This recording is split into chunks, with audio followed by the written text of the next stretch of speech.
Hello and welcome to the next episode of Heart of Darkness, our Tomb of Annihilation stream here on Friday nights on Welcome to the Party. I am your DM, Throck Plays, who you can find on the tweeters at Throck Plays, and I run our Saturday game, our Friday game, and our currently on hiatus Sunday Blades in the Dark game. And I love to be here with my original streaming D&D crew, where we are rocking a page that if the players are looking at the stream, they shouldn't see yet. So we're going to go back to this one and be done with that. There we go. All right, sweet. That's me. So let's go around and say hi to everyone, starting with the amazing Mr. Thanages. Which one is? Than. Oh, hey, yeah, hi, Thanrand here. Wow, Kim's having none of me today. Just literally zero of me. Your friend. Okay, well, here's your friendly neighborhood Thanrand here to Dan things and Rand things. I play Vim, who is a super badass rogue assassin. He's also a half elf and does a lot of stabbing stuff. Factual. Sweet. Noah. Hi everyone, my name's Noah and I play the old man character. His name is Sven and he's a fighter. I'm going to stream art someday, but maybe not. I didn't deliver this week. Anyway, it's good to be back. I can't wait to play Dungeons and Dragons. Yay! And then last but not least, Miss Kimages. Hi, I'm Kimages and I'm playing Kazara and she's a ASMR sorcerer. There's a lot of pollen in the air today. So that's why I don't seem that enthusiastic. I will also be 8 degrees outside here, so that's why. I will also be pulling the strings of Jax today, and yeah, that's it. That's all I got. Sweet, fun times. Well, there's one more thing that you and I both have to be very, very proud of, I think, which is that we got our emotes. And it is amazing. I'm going to show them to you here before we get started. Our $5 emote, designed by the amazing Miss Kimages, is the Welcome to 20 D20. And I love it. It looks so good. It's got our logo on it with all the stuff. I think it's awesome. And then I had a little bit of fun with the 8-bit thingy, 8-bit drawing program, and made us a mimic for the $10 level. And then for the 25, if you love us that much and you want to come and really buy us a drink, we have the Crits on Ice. Our 2D20 in a tasty, tasty drinking glass. So remember, you can subscribe with a little button on the top, or if you feel like it, and you've got a Twitch Prime subscription free, you get a $5 subscription, and one of the players gets a crit. So, if you feel like subscribing, we love you. If you feel like you just want to hang out and watch, that's cool too. And with that, very happy, Thanrand with the D20, so I love you. We're going to get going. So who wants to tell me what happened last week?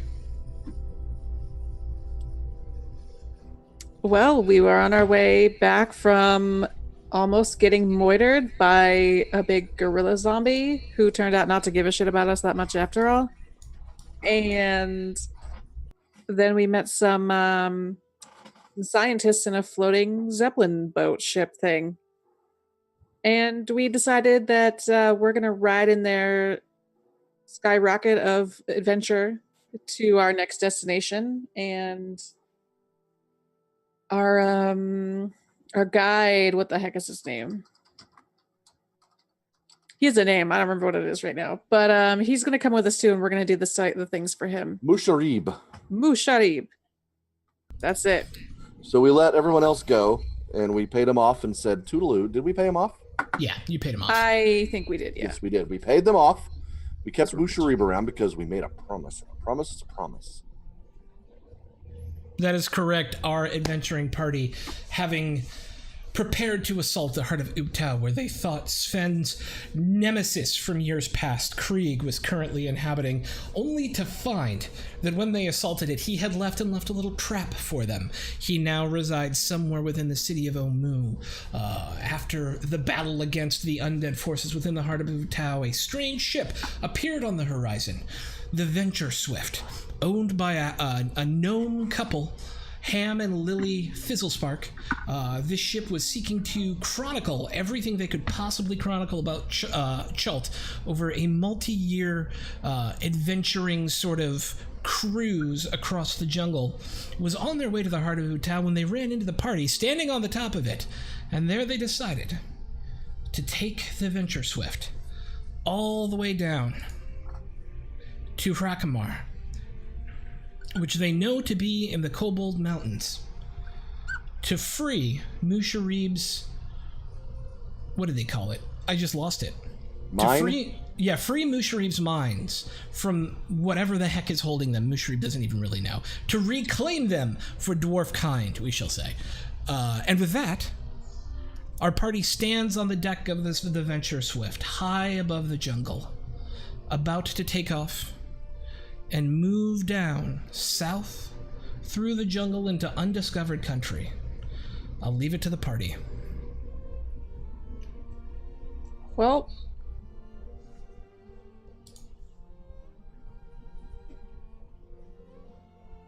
So we're just sitting back. Yep. Oh, yeah, well, I would say that What do we do? Vim would be... when last we talked, everybody really wanted to like have people to interact with. So now you have a whole ship full of people to interact with. whole shipload. I'm just, yes, to remind you, one of the things we talked about was we would really like some more people to roleplay with and interact with and spend some time on the ship. And so, yeah, there's a whole ship. We can skip it if you want. Nope. But, I think we just need to get oriented. yeah. So you're standing on the deck of the Venture Swift. The Venture Swift is a large airship, about the size of a frigate. I'll show you guys a picture of it. It has a crew of about 50, of which you've met Ham and Lily, who are the captain and the pilot. And then you've run into a dwarf who seems to be like a geologist and his assistant. There was somebody doing experiments on like little undead tyrannosaurs. There's all sorts of randomness going on around the ship in terms of like people like below deck. Somebody's like looks like they're writing in a novel or something. Somebody else is like working on what look like odd arcano-magical sorts of creations. Vim would be spending his time just snooping everywhere. Sure, that'll For go sure. over well for us. I mean, just not really like being weird about it or anything, just looking around, just poking around, opening doors, seeing if they're out. I mean, just, Yeah. being nosy. So as you're looking around, you head below decks. The area below decks is full of just stuff. Supplies and what looks like artifacts, and you poke around into the back of the ship, and there's this area in the back of the ship called the Undercastle. The Undercastle is a large open area directly beneath the aft castle where like they steer the ship, right?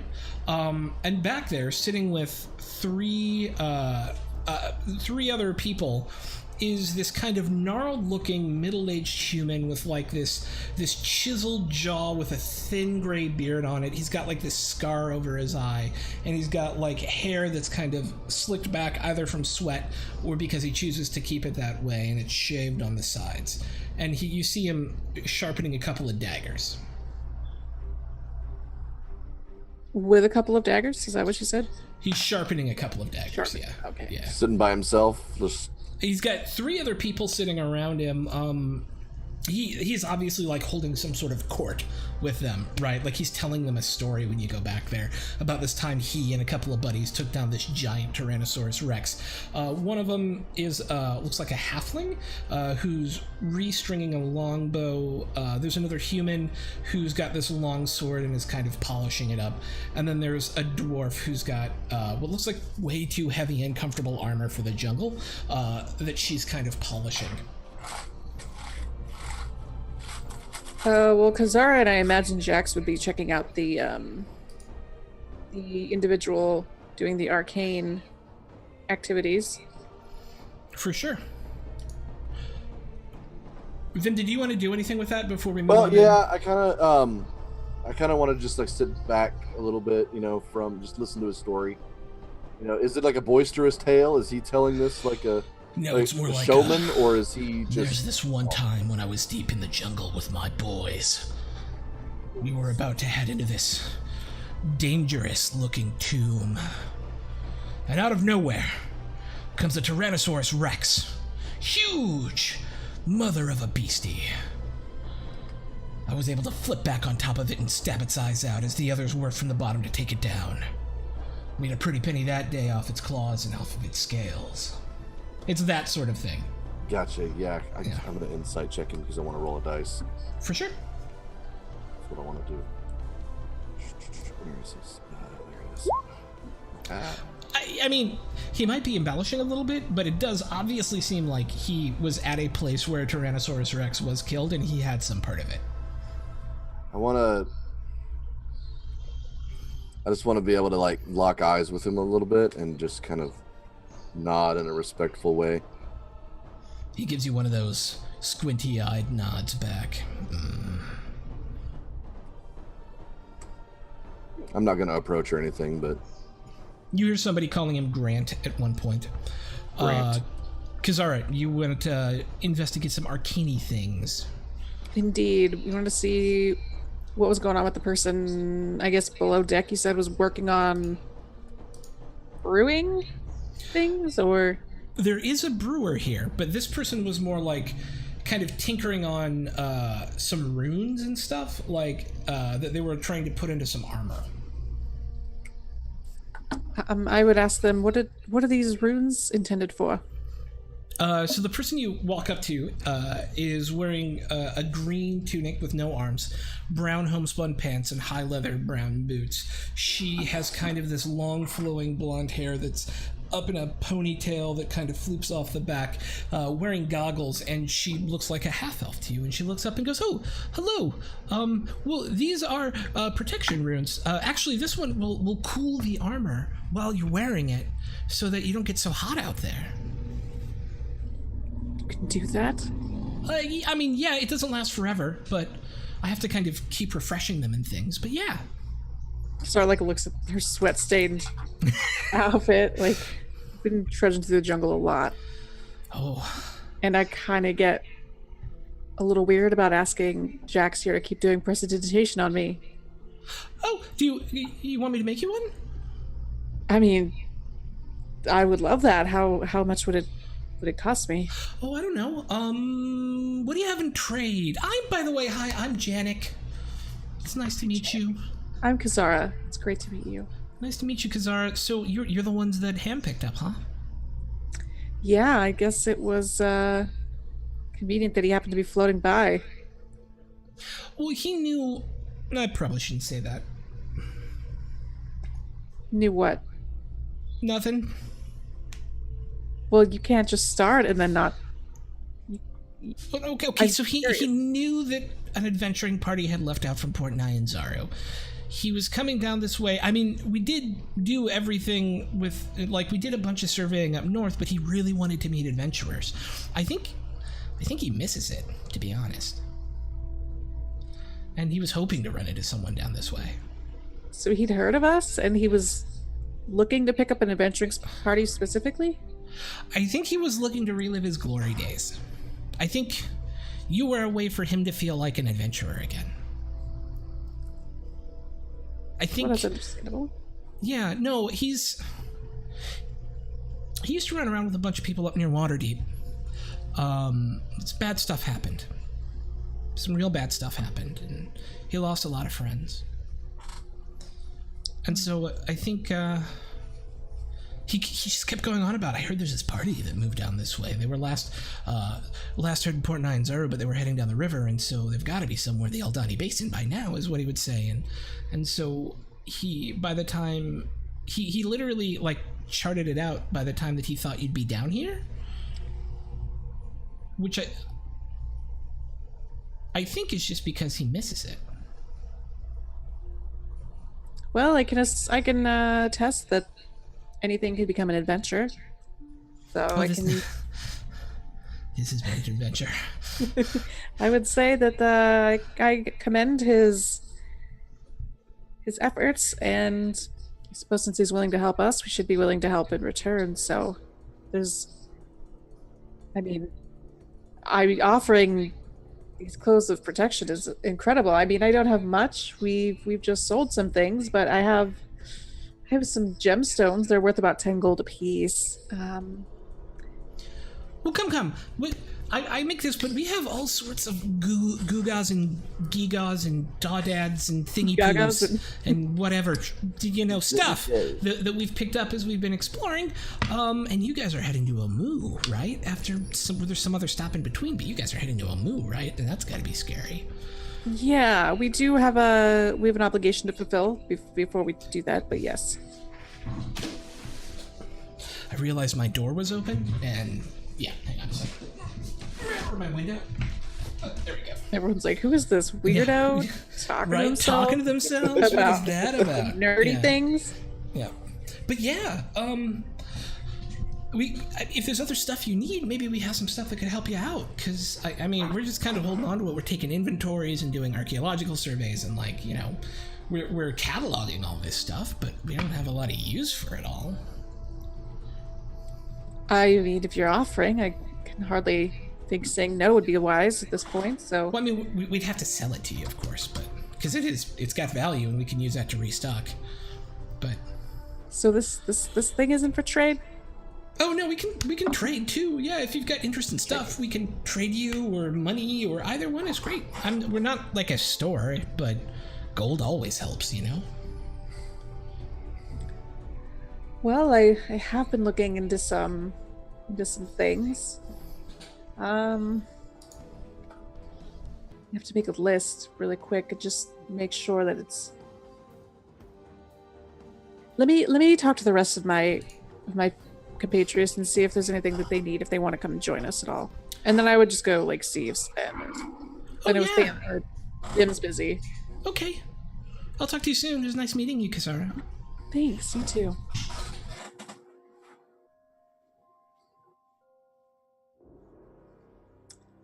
Sven. I don't know if you realize. Oh, Kasara, I was just sipping wine by the port bow, admiring the stars. I hate to tell your way. That's my backstory.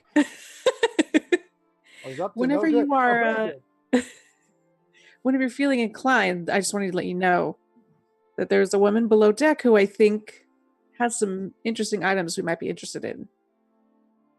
Oh, adventuring items, absolutely. What kind of interesting items? Well, she makes a lot of things, but she seems to have quite a bit, and would be willing to trade or sell them to us. I'm sorry. I'm very old-fashioned. You'll have to spell it out for me. I'm not very good with the touch screens or the Wi-Fi. Oh, what? All this new magical stuff that's entered the realm. It's beyond me. You'll have to really walk me through exactly what you're talking about. Are we talking a good old sword, or is it like a whiz bang or something? Well, she was putting some gemstones into some armor, and they were magical stones, so I think they were scratching the surface of the things that they can do. They were protection stones armor, so I think there's some magical items that they have or have acquired over time, and things they can make for us. Ooh, okay. It sounds like if it's rocks we're talking about, magical rocks are around my competence level. Okay. Yeah, anything that we can get that will help us, I am all for. Sounds good. I think that, I hate to tear Vim away at this point, but I think it would be worth noting that we should see what they have. Oh, you want to go? Oh, I understand. You want to go shopping. Well, okay. Take my arm. Let's go through the market. Let's go through a stroll. I know where she is. I could just go back down there. All right. I didn't know if is there a store? Is there no, more there's than no just store. There's just a bunch of craftsmen on this ship, right? And all of the stuff they've found over time. Well, if you're ready, I'd hate to tear you away. I'm sure they don't care if you bring your drink with you, as long as you don't spill it on anything. Well, I can't promise that, but let's go anyway. That's fair. I've had a whole lot of stars and a little bit of wine, so I'm feeling moody. We should fix that. We should up the wine ratio. All right, so you guys head back down, talk to Janik. Yeah. Mm-hmm.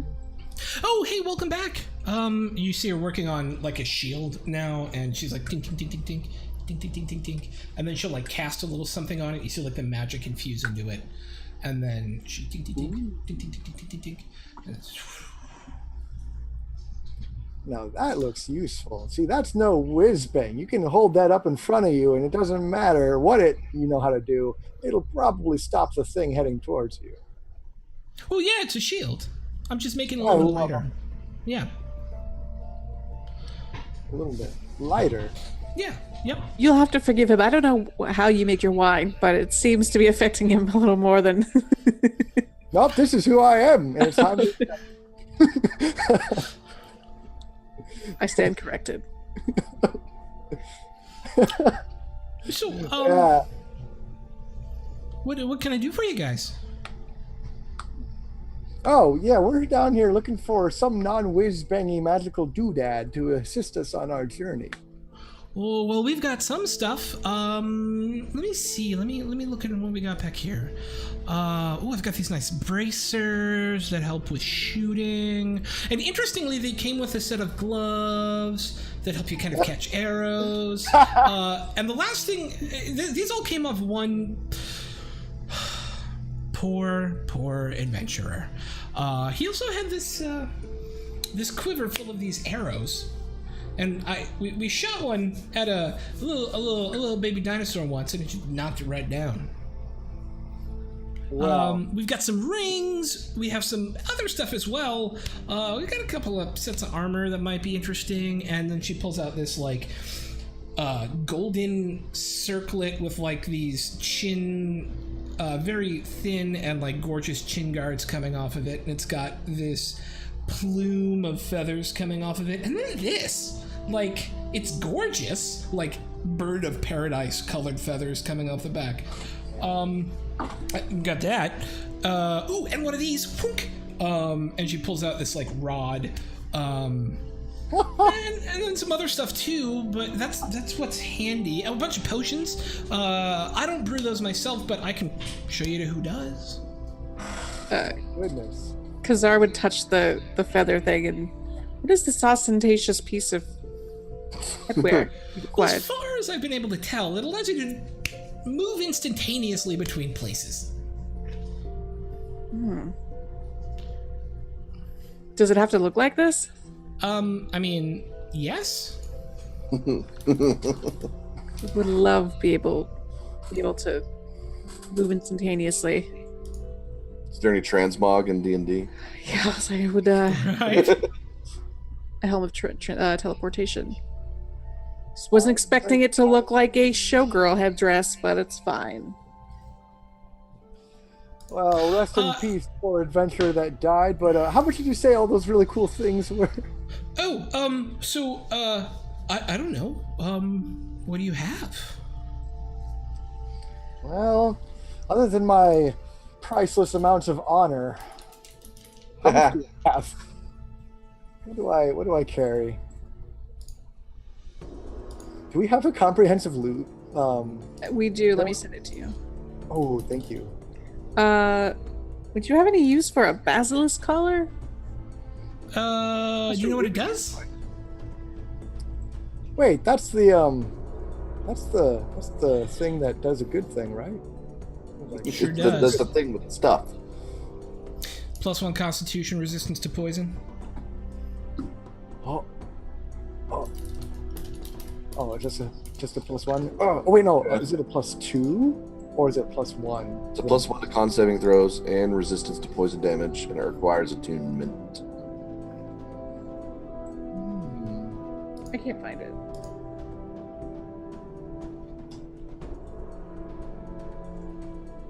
Wow, we have a great deal of cool things.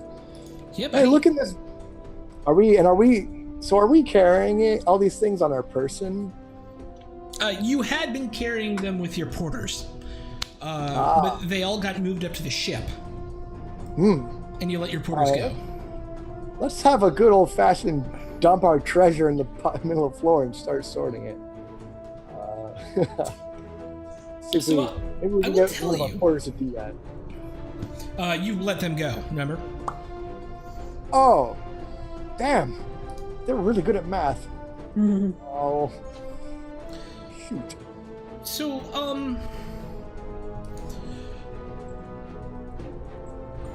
what do you guys want? I can also make you runes that keep your armor cooler, or your clothing cooler for that matter. I can make shields lighter. Mostly my enchantment stuff is all based around getting folks to be more survivable in the jungle, because we go down there a lot and we look at a lot of different stuff, but we also found all this randomness, so we've got drawings of it all now and it's all cataloged, so I can't imagine Ham would have a problem with us trading for it. Well, I will definitely be taking that helm of teleportation. Well, it depends on what you have to trade. It's a I pretty have gold. pricey. It's how much? about 6,000. No. You're going to spend all 6,000 of our collective gold on your... No, I just that's how much we had. Oh, okay. Okay, so she takes the helm and puts it back under the thing and goes, that might be out of your price range. It's an extremely rare object and incredibly powerful. I would have to get something far more valuable than 6,000 gold for it, or Ham would have my head.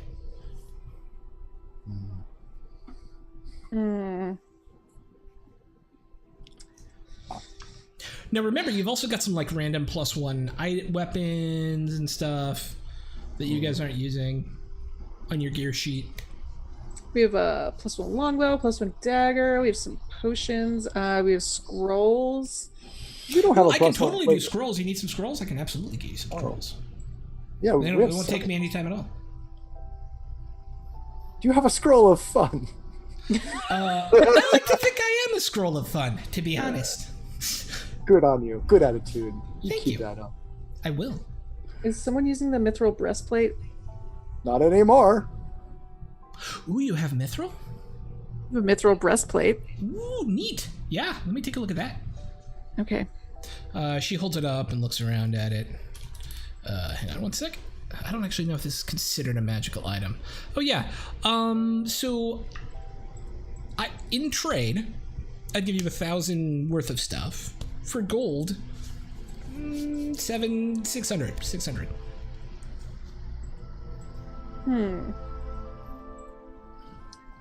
How much gold does Kazara have?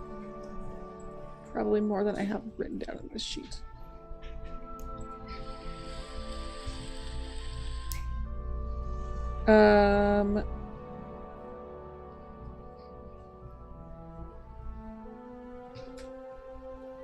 Well, we have jewelry and gems that are about, let's see, 650 and 270. And then I wouldn't have to spend any of our money. Yeah, we've got like 2 +1 longbows. We've got a +1 dagger. If I were to give all of our gems and I'm jewelry, using that. it would be 920. Okay. So it's another 920 on the table. So up to about 8,500 in gold, right? Yes. Mm-hmm. I mean, if you're, it sounds fair to you, I'll take it. Oh no, not for that. Not for that. No. For what then? Oh well. So this is a helm of teleportation. It literally allows you to move anywhere ever. We lost you what? So this is a helm of teleportation.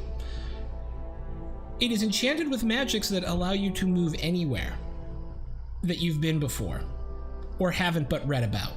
So as you can see, it's an incredibly expensive item. But I do, for you, what are your skills? What do you have? What do you do? I am a sorcerer. I was chosen by the Raven Queen to fulfill Oh.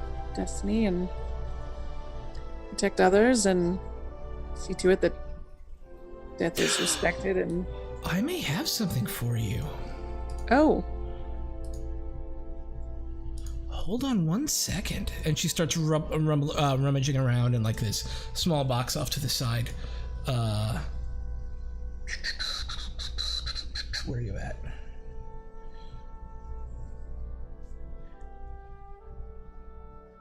Yeah. Okay. So check this guy out. And she pulls out this stone, and for a moment she lets go, and it floats, and she like has to grab it back. And it is a lavender stone in kind of an ellipse. And she goes, "This is a stone of Ioun. A stone specifically keyed to absorb spells. It can only absorb so much, but all you have to do is essentially attune it to you, and any spell of up to a certain power, almost, I would guess about as powerful as you are right now, you can choose to absorb that spell. any spell or only the same spell? Well, it doesn't have any spells in it right now. I mean, if I were to use it to absorb a spell, can I only absorb one spell or any spell that I want at a time? So I don't know how to explain this in roleplay, so I will tell you this. An Ion Stone of Absorption allows you to absorb, essentially as a counter spell, any spell that is cast by a creature you can see and targeting only you, up to level 4. It can hold a grand total of 20 levels of spells. So like if someone casts a level 1 spell at you, and then a level 3 spell, and then a level 4 spell, you're up to 7 levels in it, right? And then you'd have 13 levels left. But every time you can be like, nope. It essentially makes you... what was that? What happens when it fills up? It fills up and it's done. And it can't be used again, right? It's just... I do believe there's a I mean, way like, you can't to use the spells that are absorbed into no, it you can't, also. like... It's not like I'm rubber, you're glue. It's just... Okay. It just eats them, yeah. And there are ways to kind of purge it of the energy it's holding. I'm not super familiar with how. Okay. But I thought this might be useful for you. Is it? It would be, yes. So I'm all in that helm, but it's fine. The Stone of Ioun would be incredibly useful. Yeah, it's no helm of teleportation, I'll tell you that. But I believe that it could protect you as someone who, like me, when we go out into the world and they see us and they're like, kill the caster first. I'm sure you've run into this. And if it's other spellcasters, sucks them right up. But there's this. I'll put that on the table. Okay. And that is an Ioun Stone of Absorption. Let's see. Are all 4 of you there? I would think so. I mean, I know... Yeah, I would say you have wandered around and we found each other. And Okay. Yeah. Let's see. I do... Oh. Sir, you look like a man of the shadows. Looking at Vim. What are you looking for? Maybe we can help you with something. Maybe. What do you got? What do you need? What do you want? Well, I kind of look at my arms and I'm like, I'm a little weak when it comes to strong stuff. Got anything for that?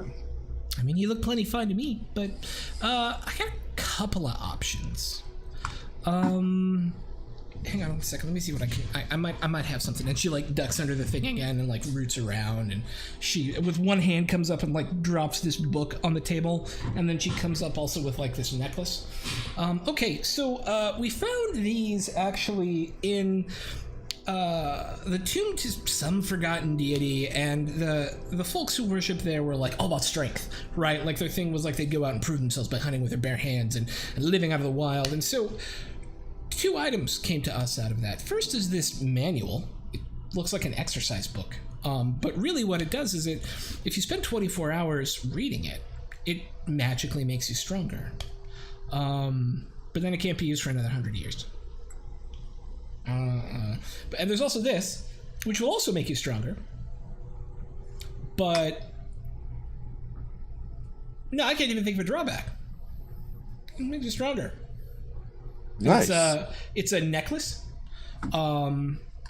with a red and like sapphire colored gem in it. It looks like they've been fused together in the center. And it makes a really interesting pattern where they fuse together on a gold chain with a very light gold circle around it. But of course this, you can only hold so much magical stuff at a time. This is one of those kind of things. Yeah. Oh, okay. Yeah. Probably cheaper than the book.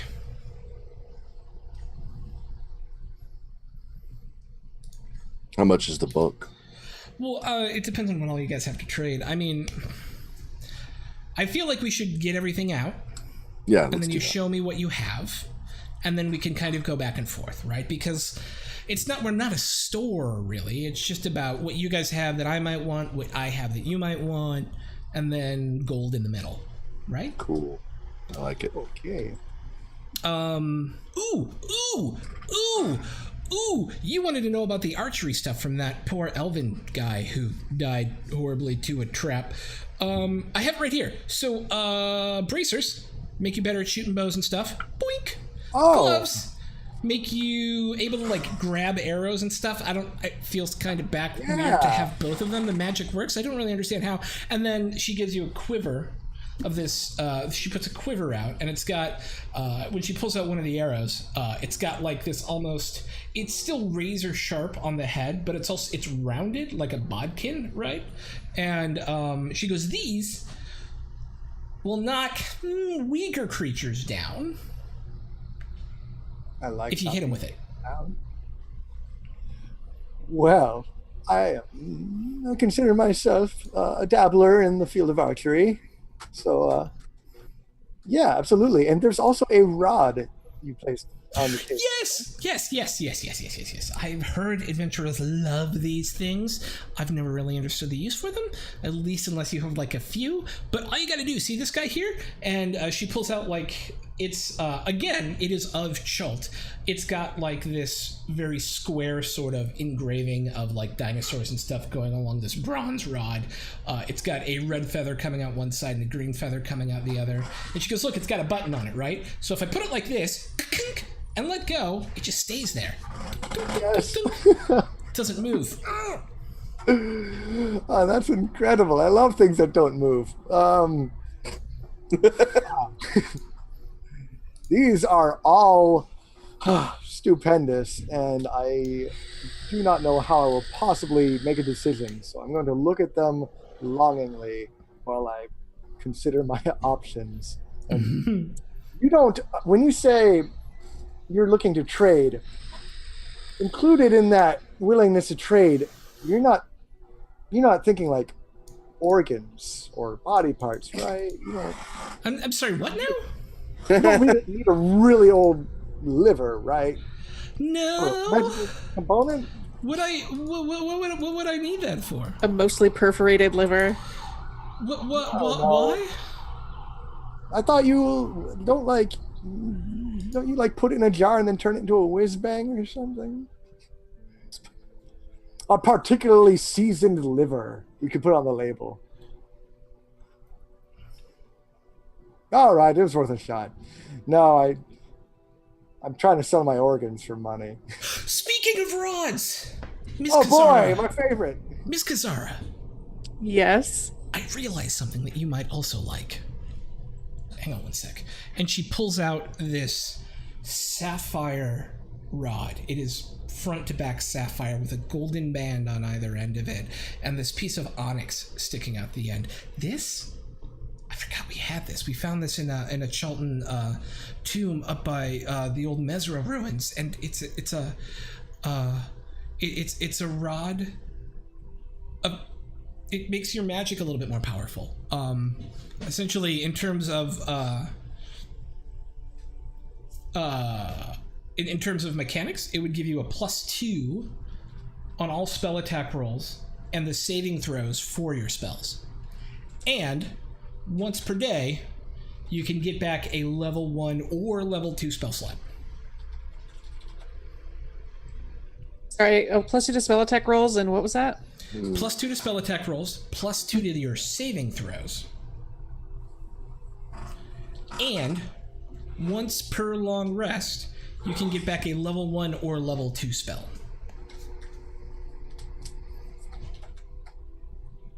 Boy, that sounds good.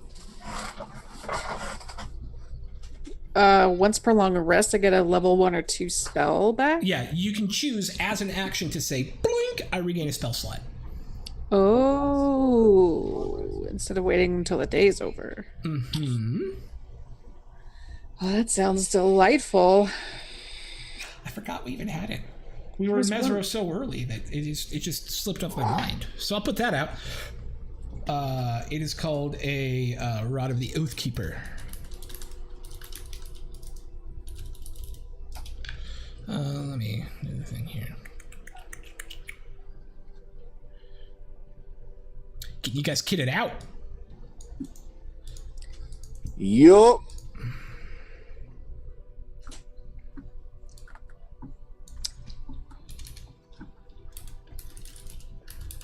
The only other thing that I've been eyeballing is if you happen to have a ring. Of? We have a bunch of rings. Well, I mean, they're not all magical. A ring that would allow me to just slide it in an extra action during, Like a whole... Like, just make you twice as fast? just like a ring of free action. Oh, do you want to mean like you can't, like, if you're in hard terrain, you can mystically move over it more easily? Or like... I don't think that's what that is. That's a ring of free action, right? Is you are immune to being restrained or grappled, and you ignore difficult terrain. Mm-hmm. Yeah, That's worded poorly. I don't like that. It's a misleading title. Yeah. It is not a ring of a free action. Oh, you want to be like hasted. So the bonds of magic mean that even if you were to be able to move twice as fast, you couldn't like cast the same number of more spells in that amount of time. So if you feel like you want it, I could see if I could probably enchant something to have like a haste spell on it. Probably wouldn't hurt. My speed is only so much. Oh, you want to move faster? Well, I mean, if I was in a position where I would be slowed down by something. I'm just trying to think about how that is. Let me ask you this. When I start working with people on an enchantment, I ask them, what is their outcome? What is the thing you want the enchantment to do? And then we work backwards from there. Forget the ring. Forget the ring. Okay.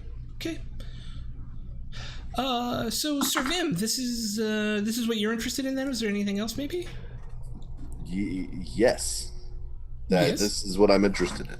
Oh, okay. Okay. That's it? Just one of those two things? Sure. How much for both?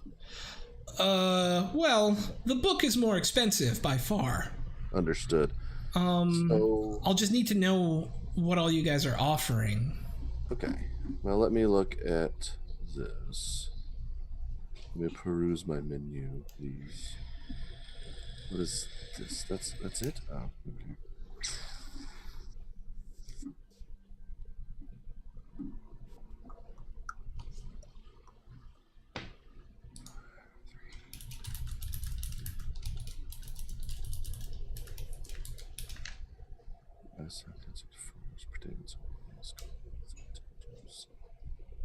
Yeah?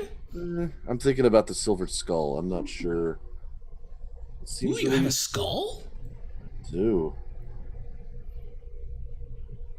Tell me more. Well, it's I pull it out and it's a lantern that doesn't need oil that casts light from its eye sockets for 1 hour. I mean, that seems okay. yeah, it seems okay, right? Yeah. It's a neat little magical thingy. More of a curiosity, really. Yeah, that's what I was thinking. Which is why I'm willing to part with it. Fair. I also personally, let's see. I just don't. I'm going to go ahead and put the gecko earrings out as well. Okay. And so basically, they help you climb better. Oh, I okay. feel like Jack should have those. Do you think she should? How much climbing do we do those? I agree with you. I'm willing to keep those. So here's the thing, Jax has a climbing movement speed. Oh, that's right. That's right. So it's really not going to help her as much as we think. Yeah. Okay. And nobody else is going to be going barefoot, so I'm not. So yeah, so I'll put both of those things out there. It's like that's what I have to offer personally. I would also put out the 4 pieces of amber, the 8 vials of strange purple tincture. Ooh, those are poison. Cool. Weird poison. I would totally take those. Also maybe the what's up with the alchemy jug? What is the alchemy jug? So it allows you to create essentially an endless amount of a liquid of your choice per day. It's like mayonnaise. Like water. Or honey. Okay. Maybe Or we'll, ale. we'll hold on to that. Yeah, let's keep that just in case. Okay. Wait, we have that already? Yeah, we've had that. Yeah, it's been in our sheet Forever. chilling. Why Been haven't for a I long been time. drinking endless amounts of? Oh, Yes. We forgot we had it. stupid. We also have 16 javelins, 2 long swords. Keeping those We've got some longbows, don't we? priceless. Those are our first javelins. Oil of etherealness. Ooh, that's good stuff. Are we using these 2 plus It's 1 terrible. longbows? Or because they've been replaced, right? Or at least, well, Bryn. We looted them off Brand, if anything. Yeah, we would have looted that off of Bryn. So we've got 1 plus 1 longbow we're not using. I guess I could use that plus 1. Nah. I use a short bow. So we've got a plus 1 longbow we can throw up there. Do you guys want to know what the oil of etherealness does? Yes. Sure. Oh, Okay. I think I know, but go ahead. So it's kind of weird. You actually you cover yourself in anything you're wearing, and you just kind of pour it over your head, and then you slip into the ethereal plane. Now you can move freely, but you can only kind of affect and be affected by other creatures on the plane. I think it lasts about an hour. Yeah, about an hour. You ignore all objects and stuff that aren't on the ethereal plane, so you can like move through walls and stuff. And then when it runs out and it kind of dries off, you're immediately teleported back to where, well, not teleported, but like phase shifted to where you are in the real world. So the ethereal is like where ghosts live. It's kind of the insubstantial version of this reality. It is the plane closest to ours. It directly overlaps it. So it's kind of neat for sneaking and having to like walk through walls and stuff. But it doesn't last an hour. I mean, I can certainly find a use for it if you can't. You guys wanted scrolls, right? Scrolls? Well, I can barely read anymore, but sure.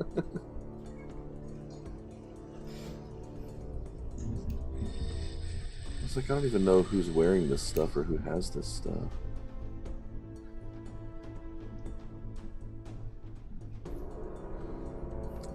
None of us are going to use that magical great axe, Ooh, right? axes and stuff? Like we're not going to use that, right? I And can't it's think a of. great axe. It's great. It's really great. It's obviously magical. I do like an obviously magical great axe. Let's throw that up there because I mean we don't use those. I use daggers. Sven doesn't use this.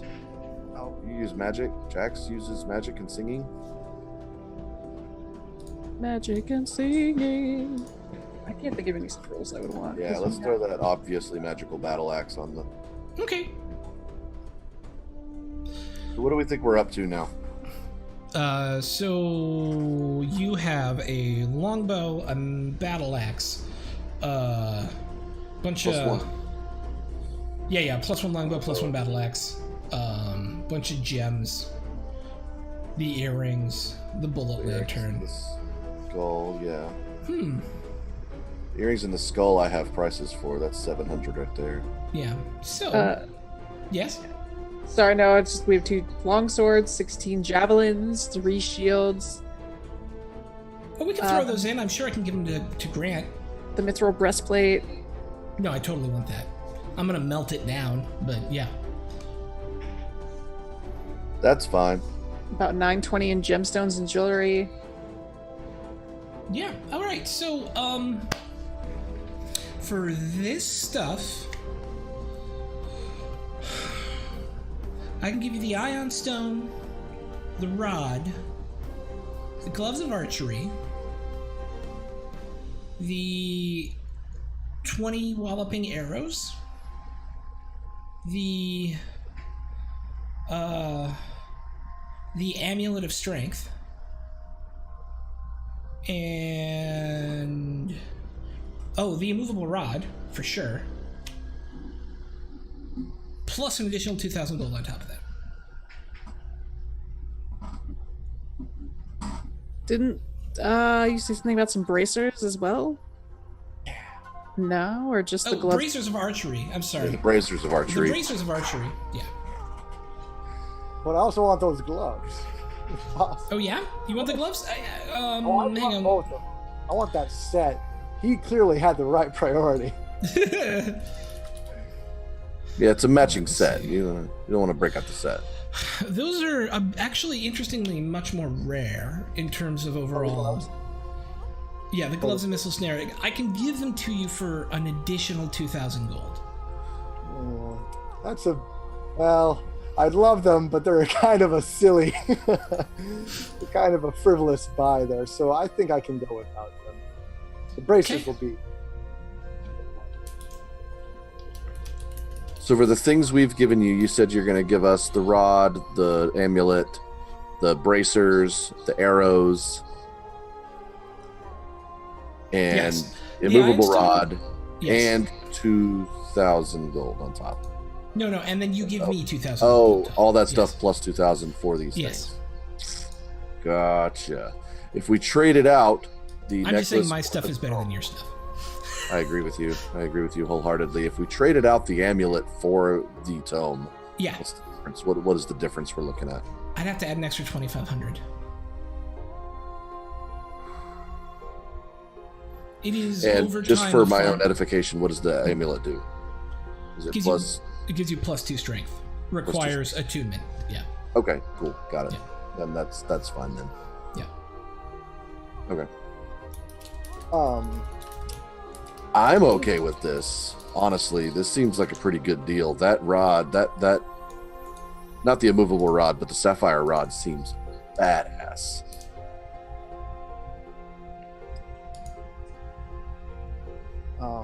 And I like the idea of getting stronger.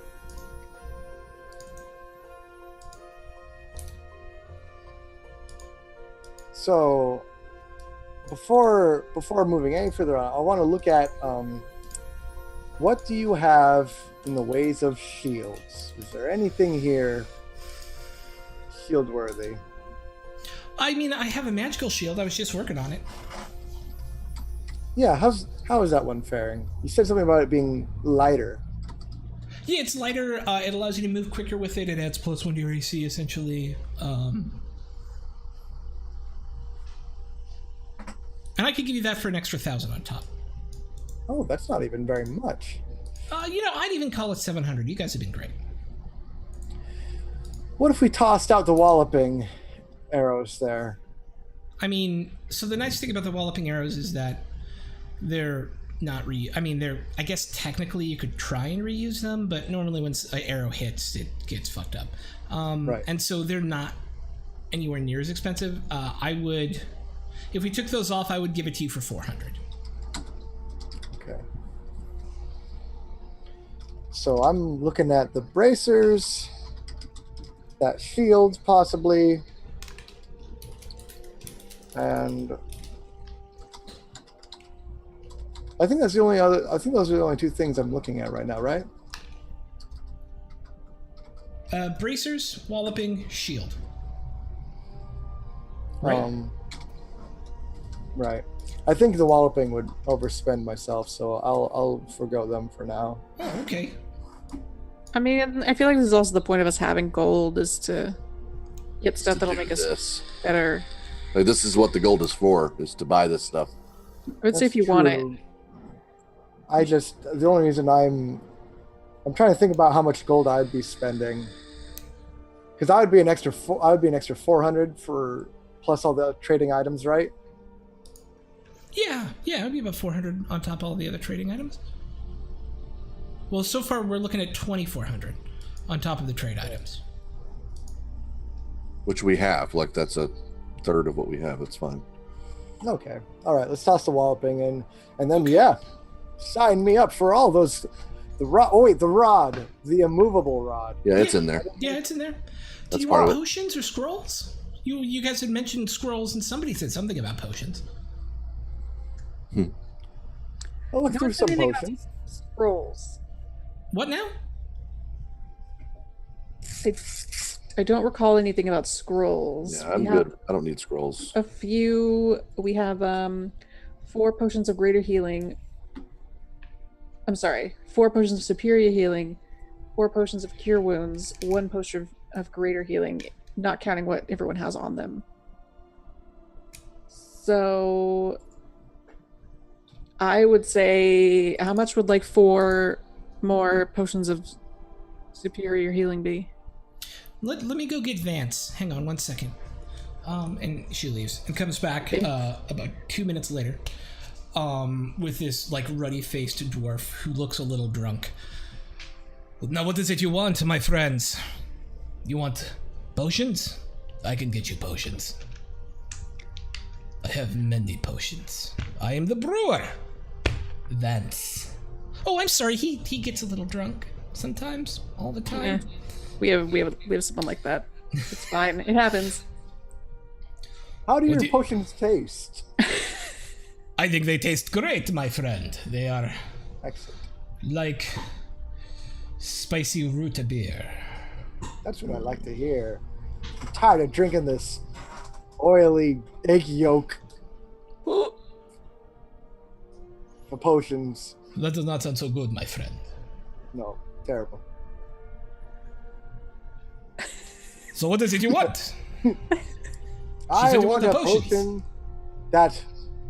potion that will make me feel invincible, and a potion that will make me feel more like a man.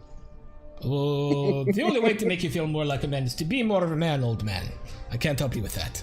But to make you feel invincible, please hold. I was really hoping for the second one, honestly. Here we go. Blood. It's a very expensive potion to brew, but I do have a potion that will significantly mitigate the damage you take for about an hour. It is very expensive. Oh, 1 hour, but it's very expensive. would I die after that hour? No, you just wouldn't take it. Ha ha ha! No secrets at the end there. Perfect. Nope. Mm-mm. Okay, all right. Very expensive. Well, I've already spent a lot, so that's okay. Okay, I do have healing potions. You want healing potions? I think we should get some healing potions. We should always have healing potions. 1 moment, I will be right back. And he runs off. He runs up onto the deck and runs back down. He's got like this little carrying case with 16 potions in it, and they're like 4x4x4x4, and he's kind of carrying, and he goes ka-dunk. All right, so I've got 8 regular potions, 6 good potions, and 2 very good potions of healing. That's 8 potions of healing, 6 potions of greater healing, and 2 potions of superior healing.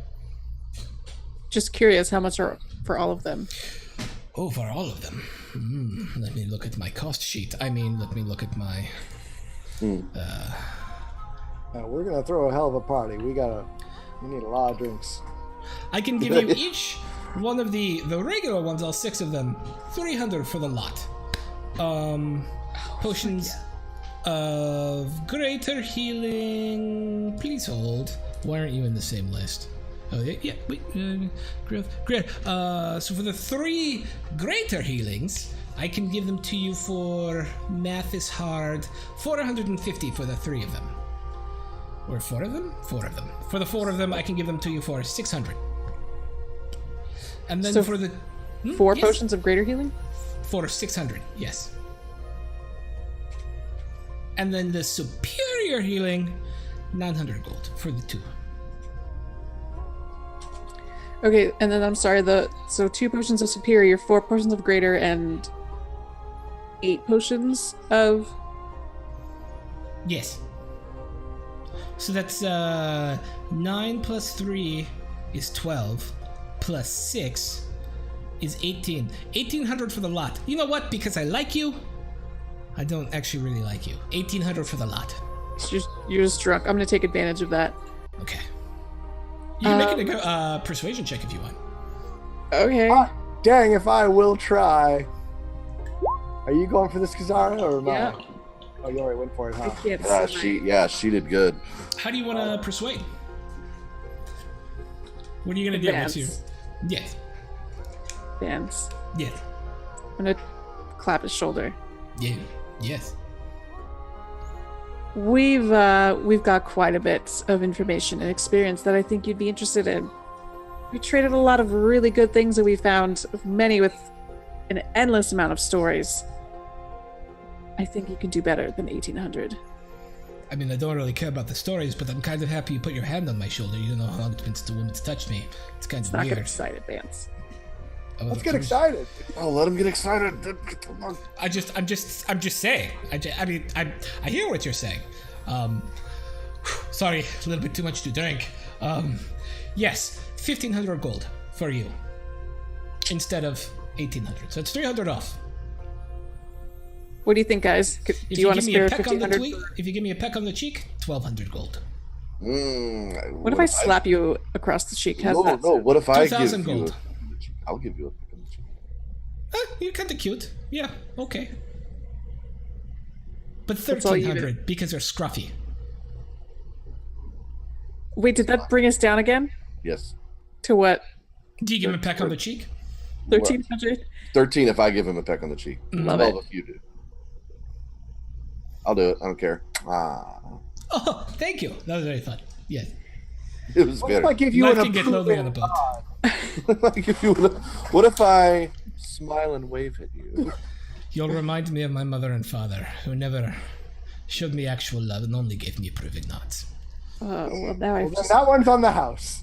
Well, thank you.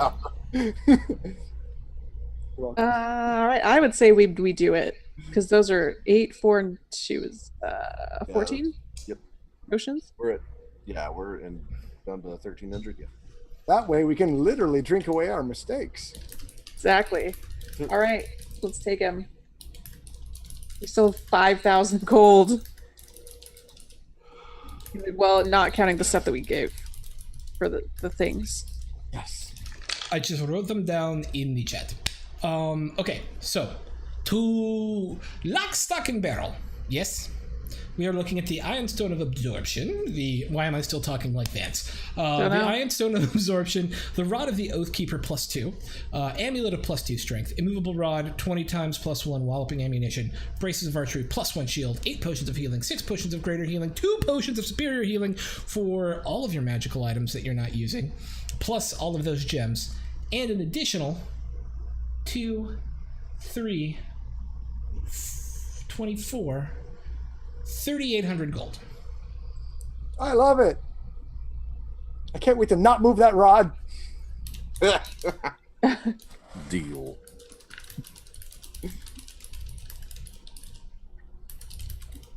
Done. Sold. Sold. Yours. Hey, Heyo. It's like leveling up without leveling up when you get to my magic items. It's pretty great. All right, everybody, check this out. Check this out. Watch this. Watch this. I take the immovable rod. I sit on the ground. I put it up above me. I click the button, and I pull myself up. To stand. one-handed. Yeah. Love it. Look how easy that was. It's like a handrail everywhere. I'm never gonna fall down again. All right. So for you guys to be able to keep track of this stuff, I am going to put the descriptions in chat so that you can actually have them and put them on your character sheet and update your character sheet. Yeah. Cool. All right, so you've already got the Rod of the Oathkeeper, +2 to saving throw DCs, and not Warlock. Ignore that. I created a different version for sorcerers on the fly, and then +2 to attack rolls, and then Ironstone of Absorption. Doink, doink, Doink. doink. This is the Ironstone of Absorption. Did we sell the leather +2? I think so, yeah. Whoops! Damn, I was gonna grab it. Oh well. Wait, you wanted to grab it and Use it. use it? Wait, I don't think we sold it. Yeah, we didn't sell it. It was a +2. Oh. Yeah, we have +2 leather armor, +2 braces of protection, and +2 chain armor. You weren't putting the +2 leather in your. We did not sell it. You? No, we still own that. It's in our bag of holding. Okay. Are you not wearing it then? I have a plus. I already have armor that's +2. Well, shoot, dang. My AC is 18, just as it is right now. With these bracers. All right, so everything else is self-evident as what it is. I put the Ironstone in there, Pale Lavender, Ellipsoid, Braces of Archery, +2 bonus on damage rolls on range attacks. Wait a minute. No, it's only +2 to damage rolls, right? While wearing these bracers, you have proficiency with longbow and short bow. You get a +2 bonus to damage rolls on range attacks made with such weapons. Okay, good. Oh, okay, phew. At first I thought you said +2 attack also, and I was like, That'd be way nice. too good. Yeah. Yeah. That'd be nuts. Okay. Schnuts is what that would be. We are done! We did it. Excellent. Shopping session complete. Yeah. All right. Is there anything else you guys want to do on the boat? Anybody you want to talk to? Skyship. I do. Yeah. I want to do some stuff. I want to figure out. I also want to figure out the shield real quick. Is this a +1 shield or what was happening? +1 shield. +1 shield. Nice. Love it. So if I wanted to add the +2 to my spell attack rolls, is there a way to do that in my settings? I think so. Let's take a look. Doink. Where are you? Miss Kazara? Doink. Character sheet. Here. Character magic caster level, spell save DC mod. +2. Boink. And then does that do it for everything? Let's see. Spell save. Yeah, that did it.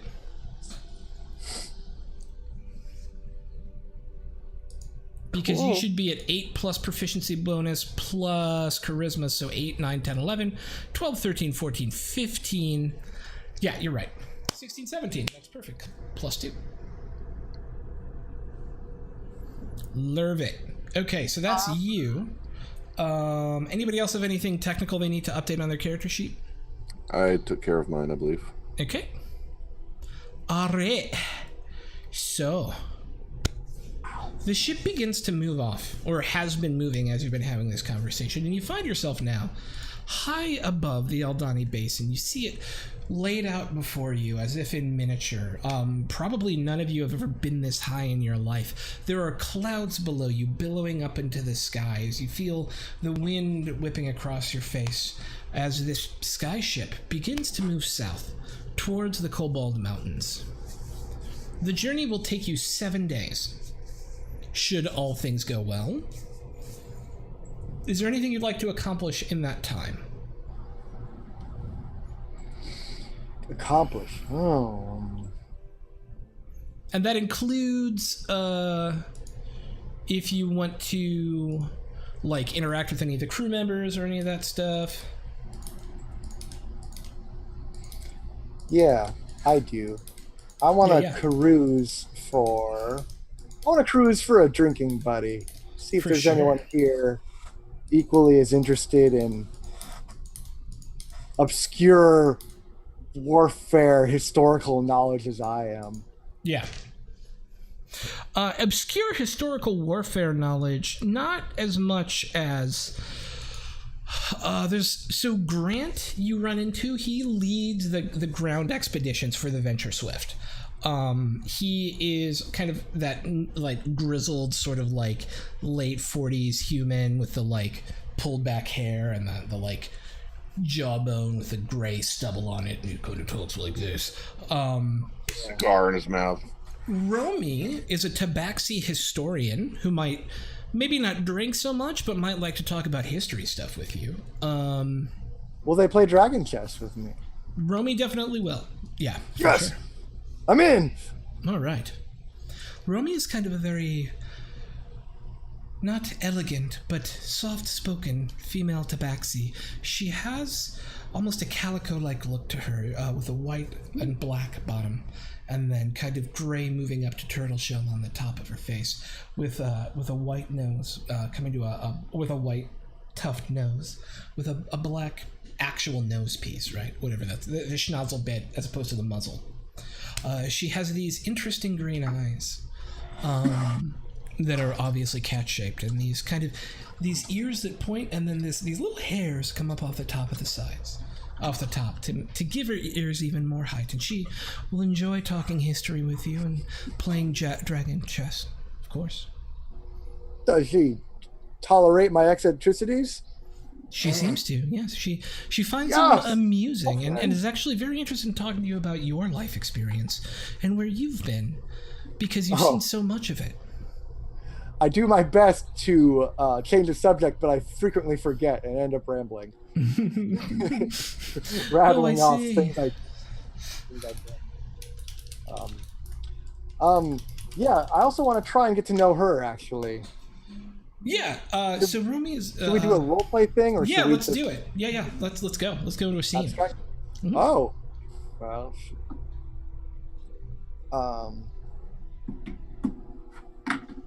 Her name is Romy? Her name is Romy.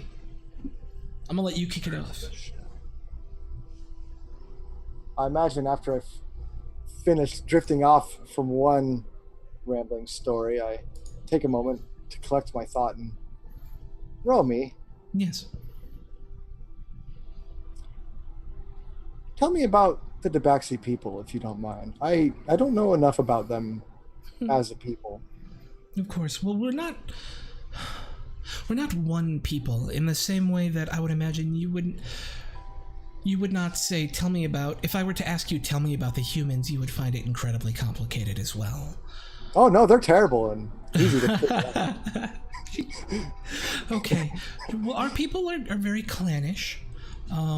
We live together in small groups, 20 to 40. Many of which tend to wander. There are a few even living here in the jungles of Chult. Mostly they're from further west of here, though. You can find us all the way to the far sea on the other side of the continent, in the southern reaches of the continent, of course, down in Amastland even.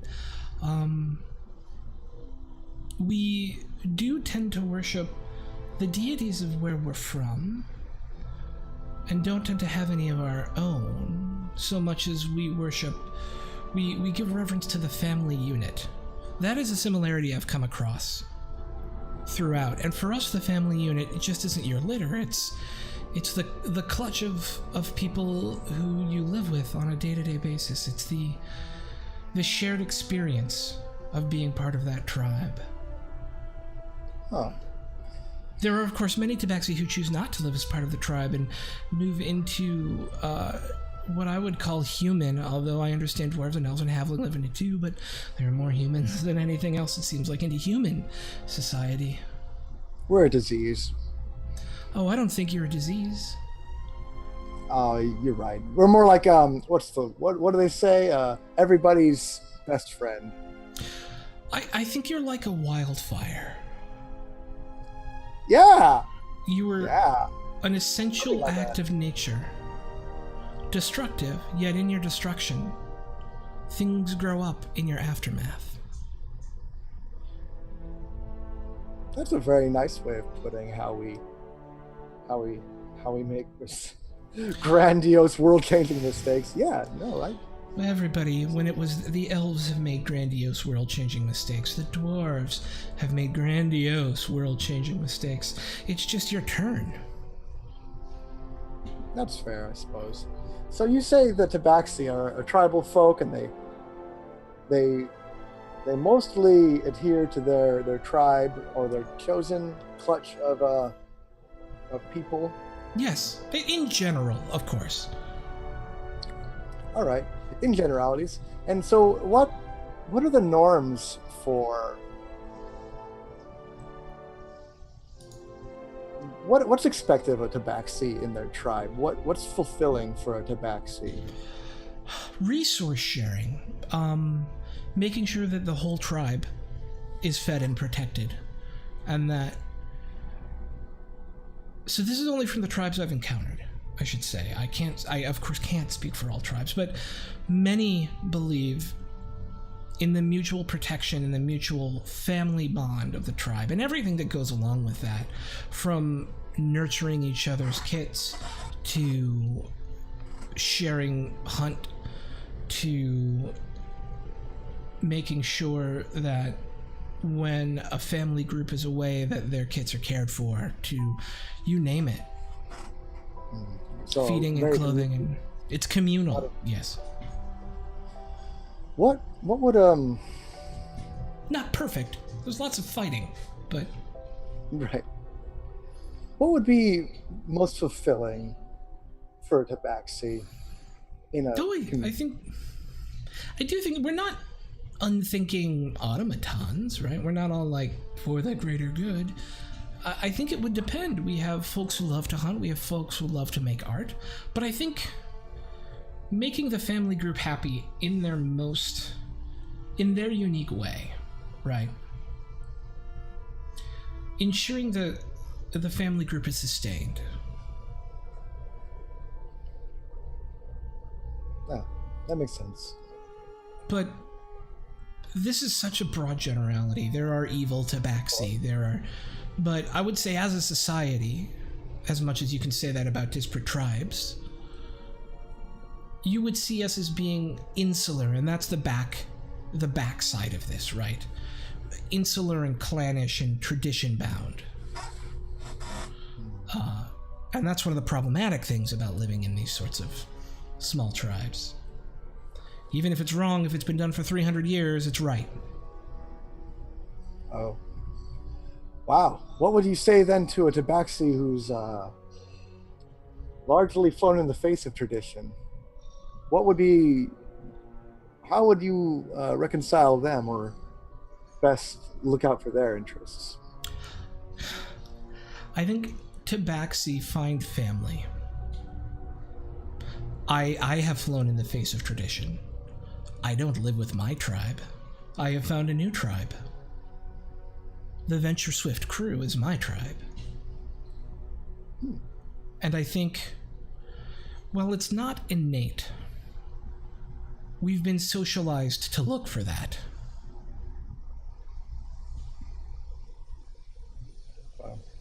Sound like a good folk. I like to think we are mostly, except for our flaws. Those are good too. That's all I have to inquire about specifically.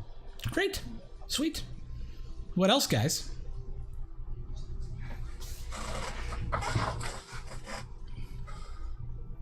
I would say that Vim would be, I'd like to be standing at the front of the ship, just watching the land pass. Often. Yeah, make a perception check for me.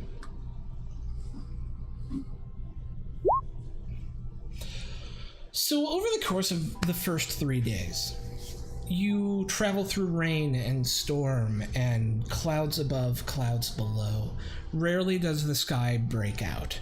But on the dawn of the on the dawn of the fourth day, finally, it is dry. And down below you in the forest, sitting high in the canopy, probably 4 miles away, you see what look to be the pieces of a broken ship. And Vim, you're the first to notice it. Is there anybody around me? No. Not if you don't want there to be. Oh, I don't mind if there is. I mean, there's crew going about their work. So if you're up at the front of the boat, or the front of the ship, none of the officers are up there. But there's a couple of crewmen kind of working on some of the rigging up to the balloon, just kind of making sure it's secure and keeping things kind of straight. I'll just get someone's attention. Hey. No, yes, sir. What? What do you make of that? I pointed out. Huh. Looks like a ship fell down there. Yeah? Look, you can see the bow, you can see the stern, and you can see the bit in the middle. Looks like it broke up. This one. It does look like a ship like this one. I mean, how else would it get in the trees, right? You would think. Do you think we should look at it? Do you think you should tell Ham about this? I think you should take it to the captain. Soon enough, one of the guys up top will see it and call it out anyways. Let's go. Then I'll start looking for Ham, or Lily, or whoever. Ham's back at the wheel. Lily's back there too. They're kind of arguing over something when you come up, and Lily looks up and goes, "Oh, hello. Hi, Vim. We weren't fighting." It's fine. It's fine. Look, there's a crashed airship up ahead. What? Oh. 4 miles out. Thought We, maybe you'd be interested in looking into that. Yeah, we should investigate, right? Do you guys want to go down and take a look at it? I'm fine with that. I don't know. I mean, I don't know if anybody else is around. Sounds great. Sven likes the idea. I mean, I love it. it's something to do, Good idea. which is really, that's where I'm at after 3 days. Oh yeah, okay. Yeah, we'll pull up to it. Over the course of the next hour or so, as the ship slips towards it, for a moment, you do notice movement. The deck is actually broken into 3 pieces the closer you get, and there are these shards of kind of this blue cloth surrounding it. And the closer you get, you realize there are people on deck there. And one of them is kind of like pushes themselves up very slowly as you get closer, and for a minute waves up at you guys before collapsing back onto the deck. Where on the map are we? You are going to be right here. So I can clear these out for you. Nope, don't delete that. I assume this is about how much of the world gets uncovered as you guys move forward, right? Maybe. Because you're very high up. It's true. We can see pretty far. Yeah. Boink. Okay. You're there. What do you say, guys? We should see if they're okay. Let's go. Absolutely. Let's do the thing. The Like you ship, can see, like Vim is visibly antsy to like be doing something. 'Cause he's kind of been sitting with his own thoughts for like 3 days. Really wants to go do something. All right. So the ship pulls up over it, and 2 long ladders go down the side of the ship to allow you guys to climb down. I'm gonna be the first to go down. I'm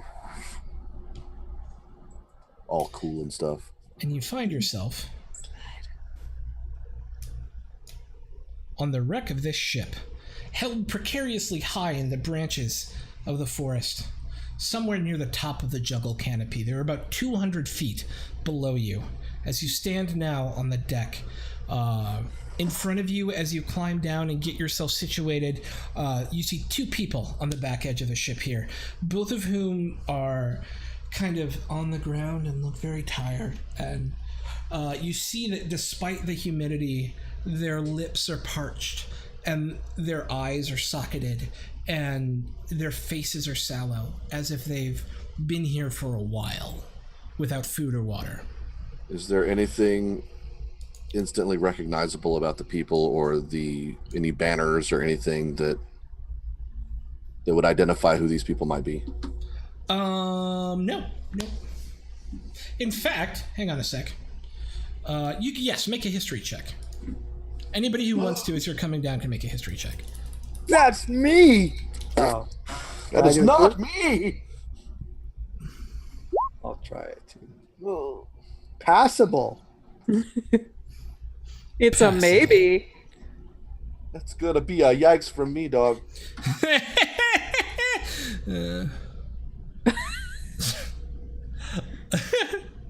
I'm just making sure I have my details right on this. Yeah, I know where that is. Okay. Did anybody, Kazara or Jax want to make a history check? Let's see. Kazara probably not.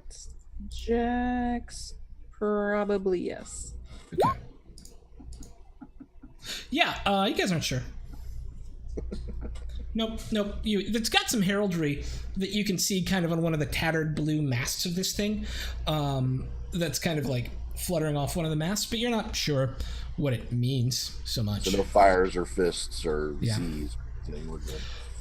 So as you land on the deck, you land right next to one of these people, and he puts his hand kind of up, Sven, on your leg and goes, are you here to help us? Yes. Let's get him some water, which I am not carrying. Let's pull up that alchemy jug, baby. Oh my God. I was gonna say. Yeah. Honey. No. Greek solids, you Vodka. It always happens. All right. He drinks the water, and he keeps drinking it, and he keeps drinking Yeah, it. no, slow. Okay. Yeah, you'll And vomit. he's got All like six, all water six. running down his face. He's like, the captain's back on the aft castle, and the rest of the crew is over on the main deck, just over the thing there. Oh, I see you have a ship. We're saved. We've been here for. Indeed. We've been here for. We've been here for how 6 did you end up weeks. here? What happened? It was a storm, a terrible storm. This lightning was green and blue, and as we flew over, it struck the ship and struck the ship again, and it kept hitting the ship as if we weren't supposed to be here. But it's clear today. Wasn't Acerac's Clear lightning, today. Yes. guys? Yeah. Sounds real familiar. Why would he attack this ship? What were you carrying on the ship? Was it just you and your crew having a nice Well, ride? sorry if you guys hear background noise. It's we were mostly exploring. We're from Helrua. We were coming down this way with some cargo over to Port Nyanzaru, but we were taking the long way around because we wanted to see the sights as we came. We're a merchant vessel.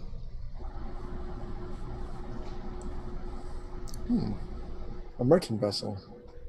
I would Like say a- something along the lines of, "Hey Jax, why don't you take this jug around to people and help give them water?" That gives the person that's not here something to do. Yeah. Boink. She starts to move around. You see the captain's near the back. Yeah, actually, let me switch these because there we go. Boink. Yes, captain's back here.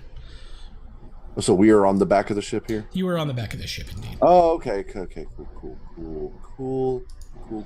We just Definitely want to go talk to the captain. okay. Female, darkish skin, black hair that would be pretty had she not been in essentially exposed into the elements for the last 6 weeks. We'll give her some water and. I mean, is she alive? Yes, she Okay. looks. She's the one who waved at you and then collapsed. Okay. Oh, hello. Thank you for finding us. You're okay now. What happened? There was lightning, and there were terra folk, and They took us down. So you were attacked. Yes.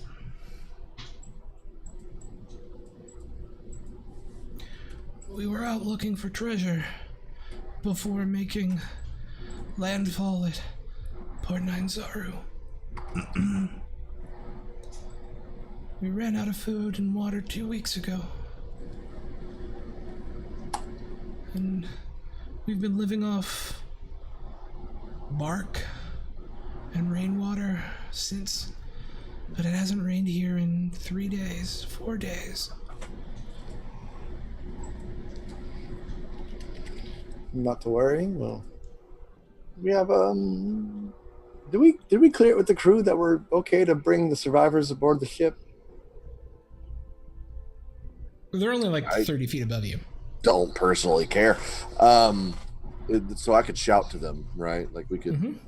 I would shout up to them. I think, hey, they need help. Like, however we need to do this. Let's get these people on the ship. You hear that? We'll create some sea chests and send them down. Okay. Try to get them all in one place. It will make it easier. Oh, yeah. Shifting weight sounds like a great idea. There is a bit of a rock to this thing. I assumed so. Jax hops onto the thing, over to here, over to here. Yeah.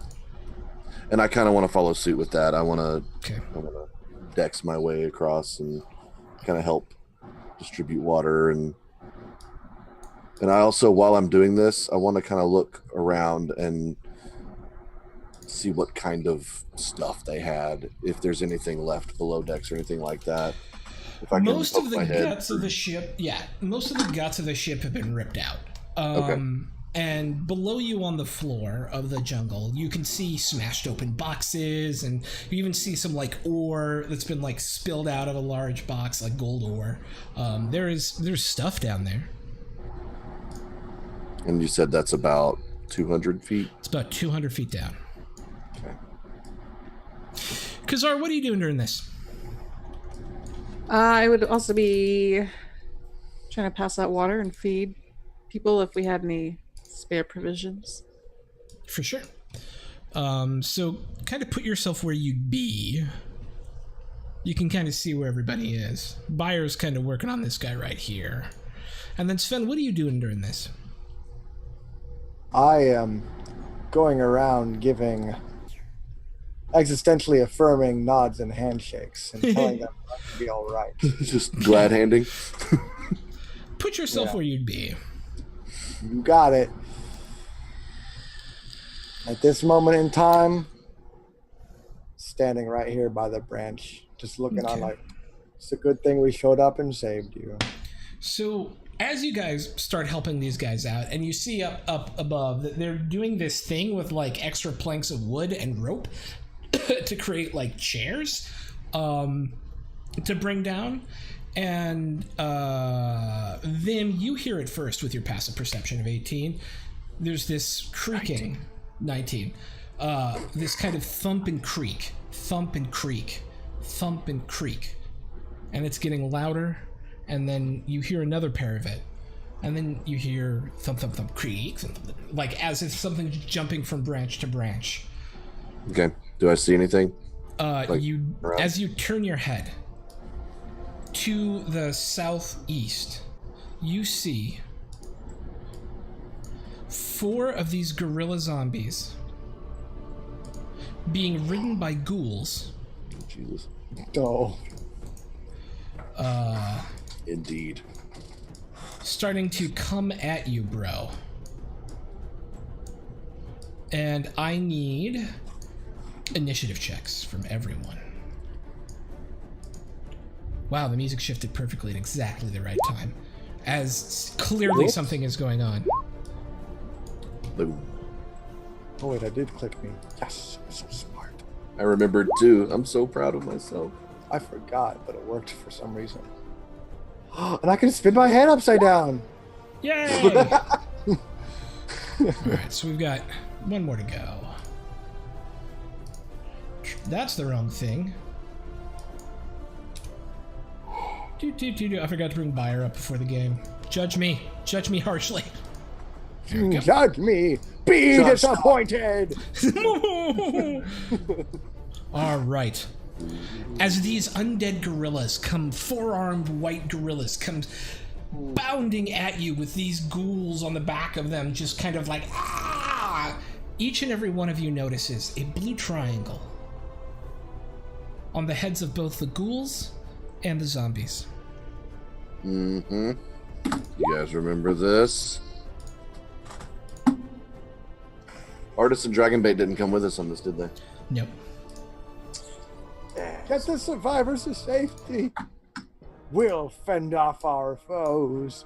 All right. Hey, I can let them right to them now. You guys have a second to get prepared for this as you see them coming at you. Vim, you got the highest initiative. What are you doing? Pulling out the bow and taking shots immediately without question. Okay. I would. You guys all see where the targets are, right? Just to make sure. Yeah, I do. They're coming down from this side. Twink.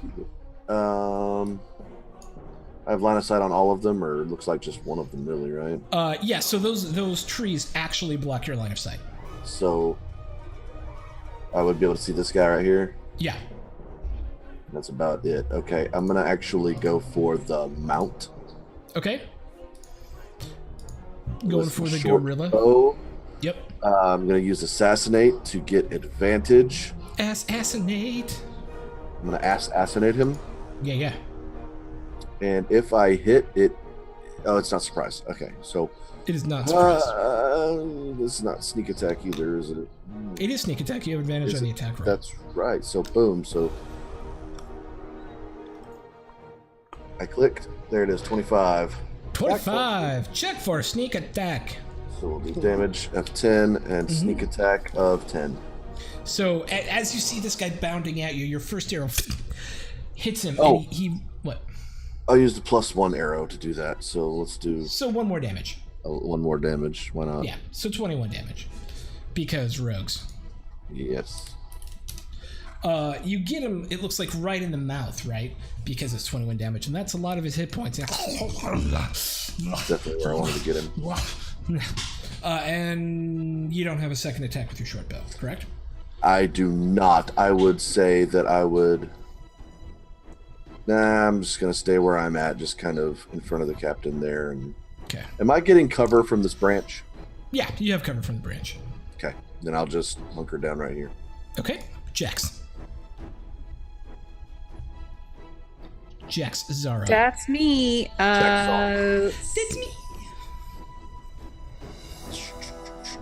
If I were to move Jax like right here, would she be able to see these dudes?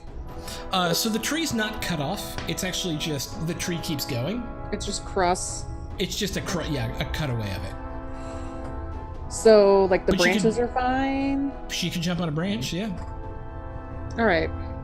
I'm gonna move Jax here. And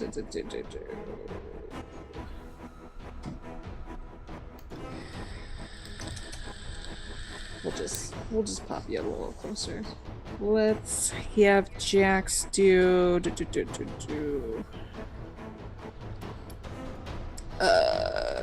I don't see a range on this short bow. It's like 6120. Yeah, 6120. Yeah. Okay. Let's do short bow on this guy. Shabo. It's a hit. On the zombie, the gear, the monkey or the ghoul? The monkey. Okay. That's another 4 as an arrow sinks in him. He doesn't seem to feel that one as much. I 25 damage already. don't know if she gets more than one attack or not. She I'm would not guessing get more no. than one attack, yeah. No. Okay, that's it from Jax. Kazara. Kazara is gonna move.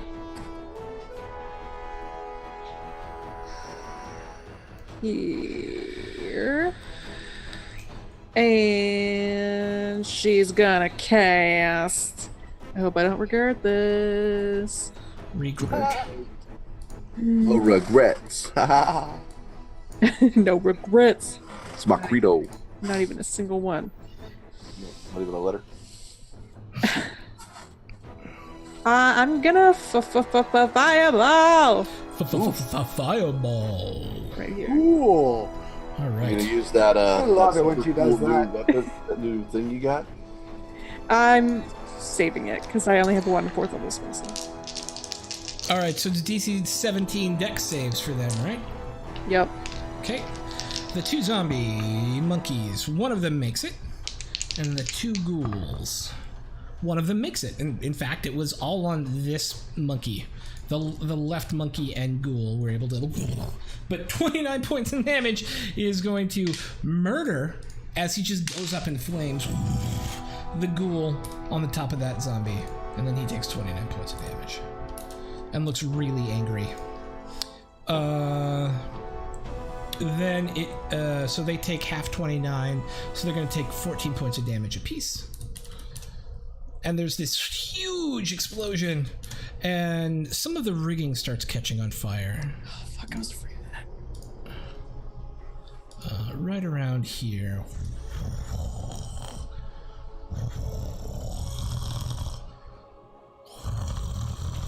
Like that. Yep, okay.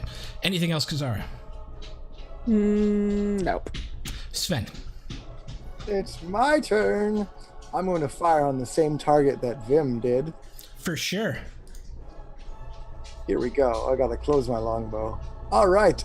Let's work out the kinks and stretch and fire. Hits. Oh, it feels so good. Oh, you max damage that. 5 plus 3. What's the plus 3 from?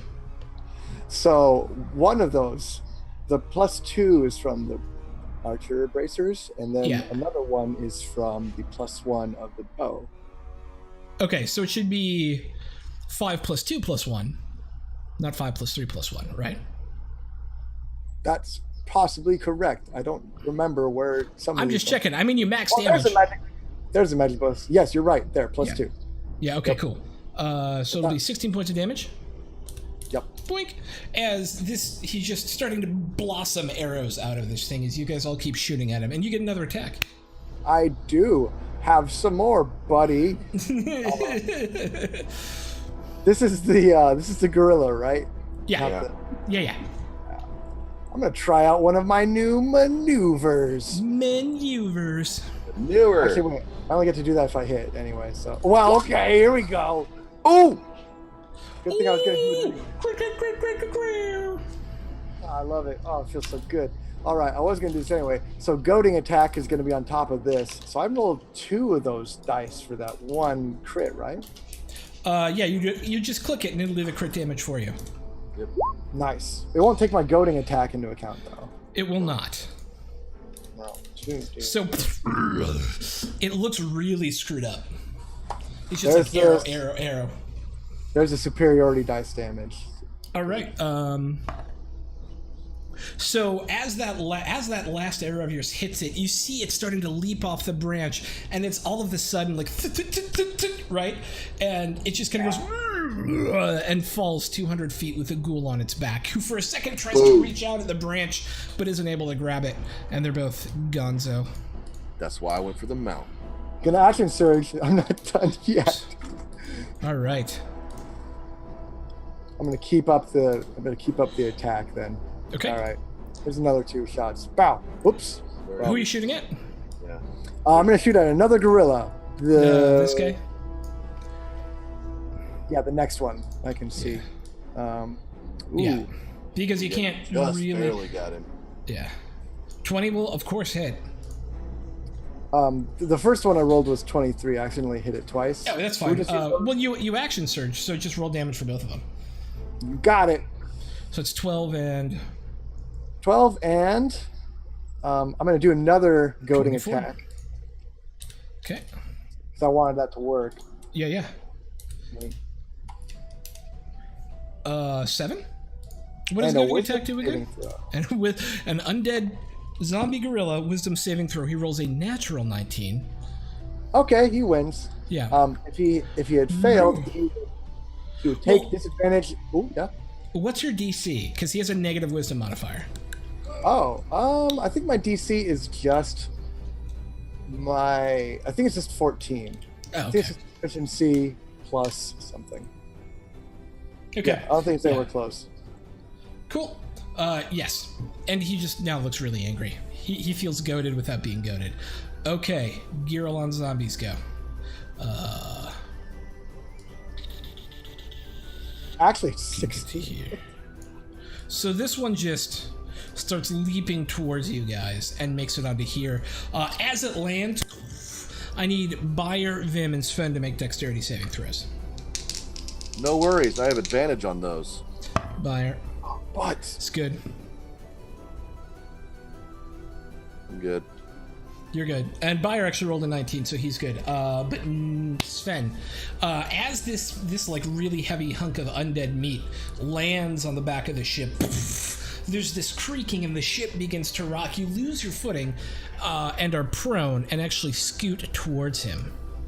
and actually, sorry, what was that last bit? You fall, and you would have slid further than that, but because he's directly in front of you, you actually slam up against him. Oh, hello. So you are prone and literally right up against this undead hulking gorilla meat. No, this is not going to work well. Well, All right, so these guys can only get up into your face and only get up into your face. But the ghoul on the back will make an attack on Jax. And then the ghoul on the back will take an attack on prone Sven. Yeah, they've got like these big long looking pole arms. They're like... So Jax, I rolled a 17 to start.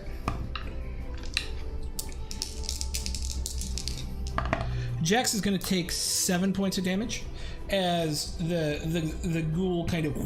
And I need a Constitution saving throw. Ooh.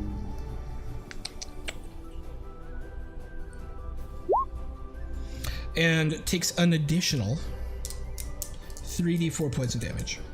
What? I just need another d4. World, thank you. Takes all ones, an additional 3 poison damage. And then Sven, you are prone, so I get advantage on the attack. Wait, Boink. What? for Jax it was 10 total? So 7, yeah, 10 total. Okay. 3 poison and then 7 piercing. So Sven, you're gonna get hit because I rolled a 19 plus 2 is 21. What's your AC? It is 18 at the moment. Nice. All right. So you are going to take 6, 7, 8, 9, 10 points of damage, slashing, and then I need a Constitution saving throw. Oh no. Okay, let's do it. Where's my character sheet? I don't know. Where do you put your Okay. character sheet? I don't know. It's all different. Core. There it is. Okay. Constitution. Yes. There it is. And Great. Oh. take 7 points of poison damage. So it was 10 and 7, so 17 total points of damage. And now that you see, now that these guys are up in your grill, those triangles are actually glowing with like this blue eldritch energy. It is Bayer's go. Bayer actually picks this person up and starts carrying them this way. beautiful. And then with his action, he is going to turn around and do a guiding bolt on, or a sacred flame on the Giralon in front of you. Just cast at level 0. Submit. It's a cantrip. For DC 17. Fucking thing makes it. God damn it. Take 1d8 radiant damage. Target gains no benefit. Yeah, no, yeah, okay. So it dodges out of the way. And then we're back up to Vim.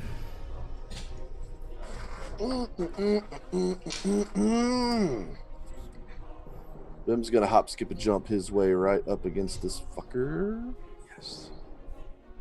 And do his whole sneak attack business. You are not flanking. You don't have advantage that I No, can I don't tell. have advantage, but I have sneak I'm attack. next to because him. I have an ally You within are- 5. You have a prone ally within 5 feet. That's true, because Bayer fucking moved. Yeah, sorry, buddy. He's trying to save the civilians. 5, 10, 15, He's a heartless bastard. 20. I'm not flanking now, am I? I have to be like right here. No, even right? then, because he's prone, there's no flank.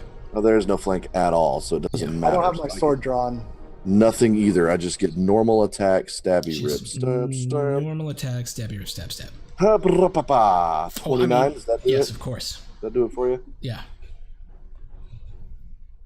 All right. For 8 14. and 6 for 14. On the gorilla guy. Like Yeah, on the gorilla. On the Thrilla in gorilla. And your offhand attack? Actually, I'm going to use my... let's see, I went 5, 10, 15, 20. I'm going to disengage for my bonus. Okay. And go... I went 5, 10. That was only moved 15, so I'm going to move 5, 10, 15 back Okay. to where I was. Sweet. And let's see. I'm trying to do math.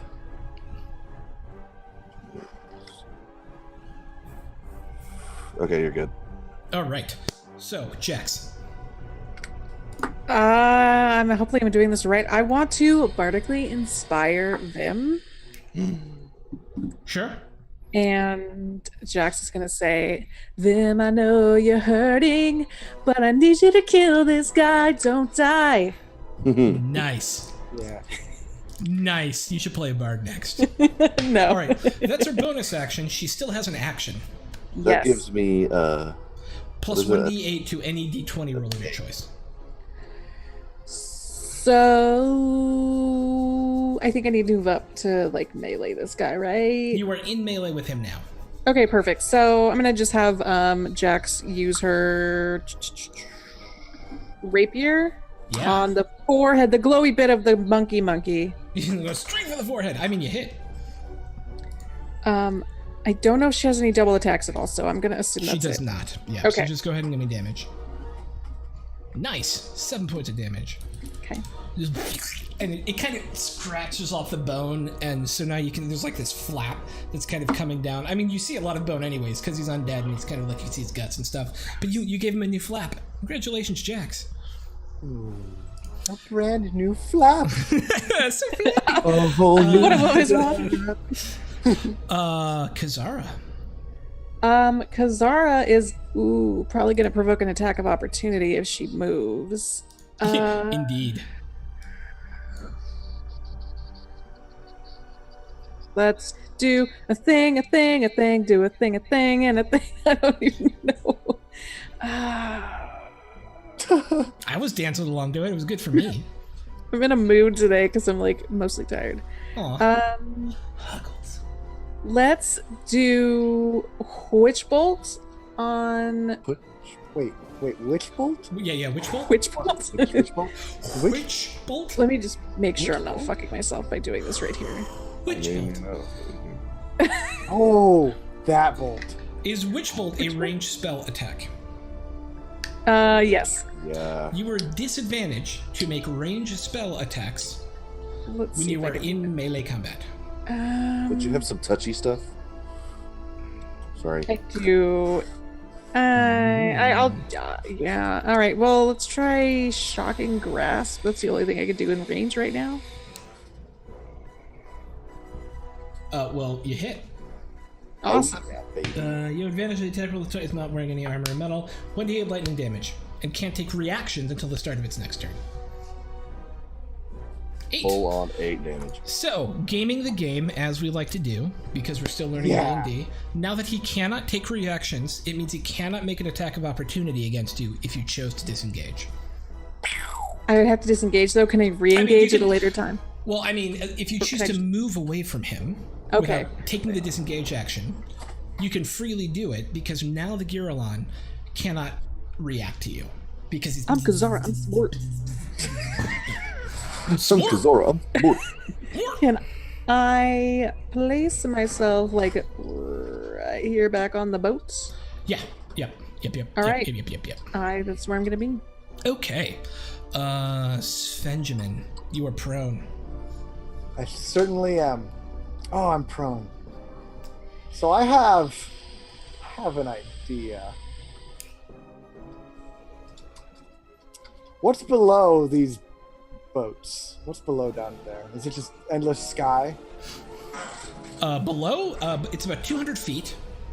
And then it is, Jungle floor. Yeah. Makes sense. Seems fair. Yeah. No, yeah. that wasn't a comment. I'm calculating. I'm trying to figure out how much of an idiot I want to be right now. And I really want to be an idiot. So I think I'm going to go for it. I'm going to stand up using half my movement. Yes. And I will see the two monsters bearing down on the boat across. And here's what my character is going to attempt. I'm going to describe what he's going to attempt. I believe he can succeed, and so does he, but you get to judge. He's going to leap outward as far as he can, and then deploy the immovable rod, monkey bar swing, and try to land on the other side. Wait. Yes! So, wait, are you trying to get over here? Yeah. Okay.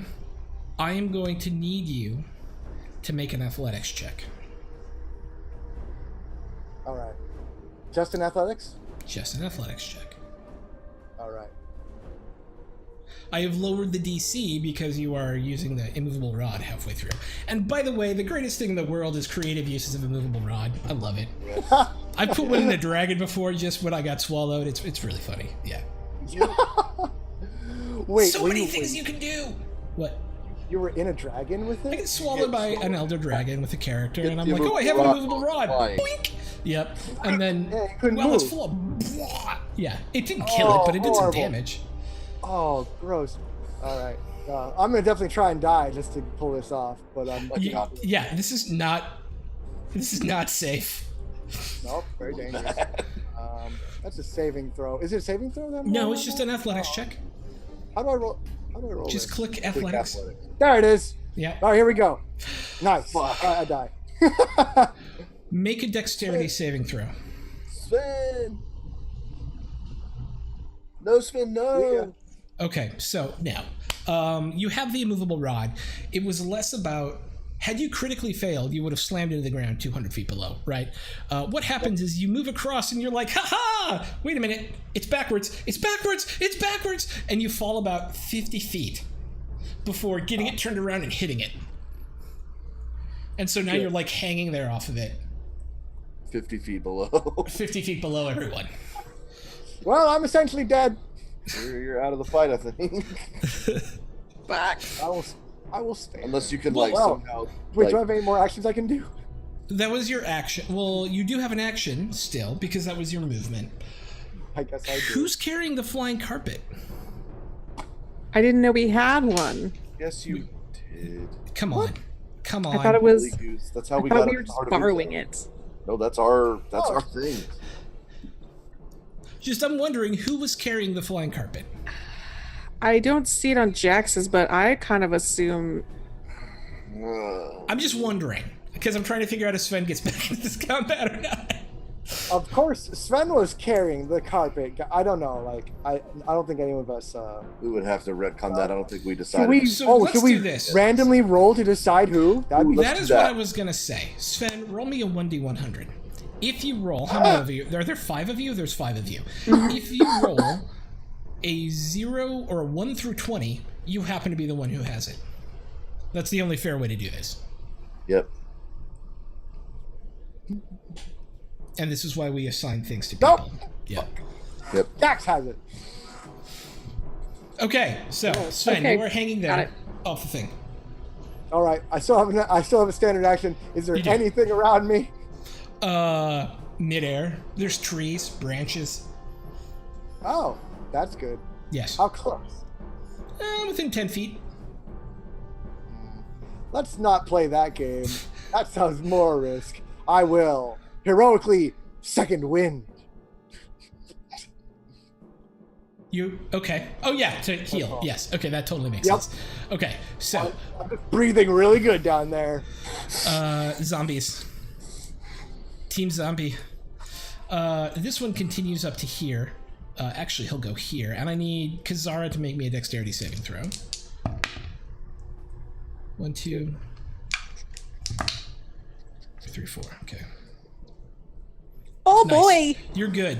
This thing, as the zombie lands on it, but you're able to keep your feet. This poor bastard, however, falls off the edge and falls down. As the other two guys behind you were like, they're all like tired and exhausted and have been on this boat for weeks, right? And so they don't have any energy. They're not really able to fight back. And this guy just wasn't able to like hold on in time, and he just tumbles. Doink. He had a red shirt on, though, right? He did have a red shirt on. Because I'm picturing everybody Enterprise bridging. Yeah. Whatever they. Okay, that's my Enterprise bridge damage. Yep. All right, so the zombies go. We're going to start with the Giralon zombie that's on the boat with Kazara. Rolls a 19. He just grabs this guy. Fuck. Bites off what? Yes? Bites off what? Oh, I thought somebody called out my name. Just grabs this guy, bites off his head, and chucks him off the side. Oh no! And pounds forward for his other attacks. Brutal. Makes 5 attacks, so it gets 4 more. Okay, Brax, you're first. Oh god. Brax gets hit. Who's Brax? It's this. Oh, you can't see their names. This guy. First one attacks that guy. For 1d6 plus 4. Not for much damage. He just kind of puts this fist like down into him, and he's able to kind of roll out of the way, but he still takes some of the damage. And then the next one on the dude closest to Kazara rolls a 3, and then Kazara rolls 2, so he's not good at life. Okay, Jax. Prepare to take 6 attacks. Oh, I'm clenched. Okay, so here are the 4 claw attacks. I got a crit and a hit. So we'll start with those. The crit. This is how people die. This is how people die. Max damage. 8 plus 4 is 12 from the 1. So we're starting at 12 damage. And then, Jesus Christ, another 8 damage on top of that, so we're up to 20. And then the bite hits for another 9 points of damage. So we're up to 29 points of damage. Wow. And then the ghoul. Can you not? Sorry, the ghoul rolls a. The ghoul rolls an 11. What's her AC? 16. Okay, the ghoul misses. But she just took the full force of these like 4 fists coming down on her, and he just ends with this bite off of her. And she looks, I would imagine, I don't know what her hit points are. I think they're 40 something, right? Yeah, she looks pretty rough. You said 29? 29 total, yeah. Jax is bleeding profusely. And she took She's not 11 dead? points last turn too. Did she? Yeah, remember? Oh, she had 10 temporary. You said she took 10 points. 7 plus 3? She shouldn't have had temporary. Well, they were there delivered last time, so... So they shouldn't be. Is what I'm saying. If they were there from before, it was a bookkeeping We mistake. slept like 3 or 4 times since Yeah, then. they still wouldn't be there. So she'd lose those 10 hit points. Okay. Sorry. Fine. Buyer is going to roll a 1 through 20 to see if he has the flying carpet. Oh, I thought Jax had it. No, we don't know who has it. Also doesn't have it. Damn. Oh, shit. There we go. And so not having it, he is going to run up here and... Oh, hey, chat! How you guys doing?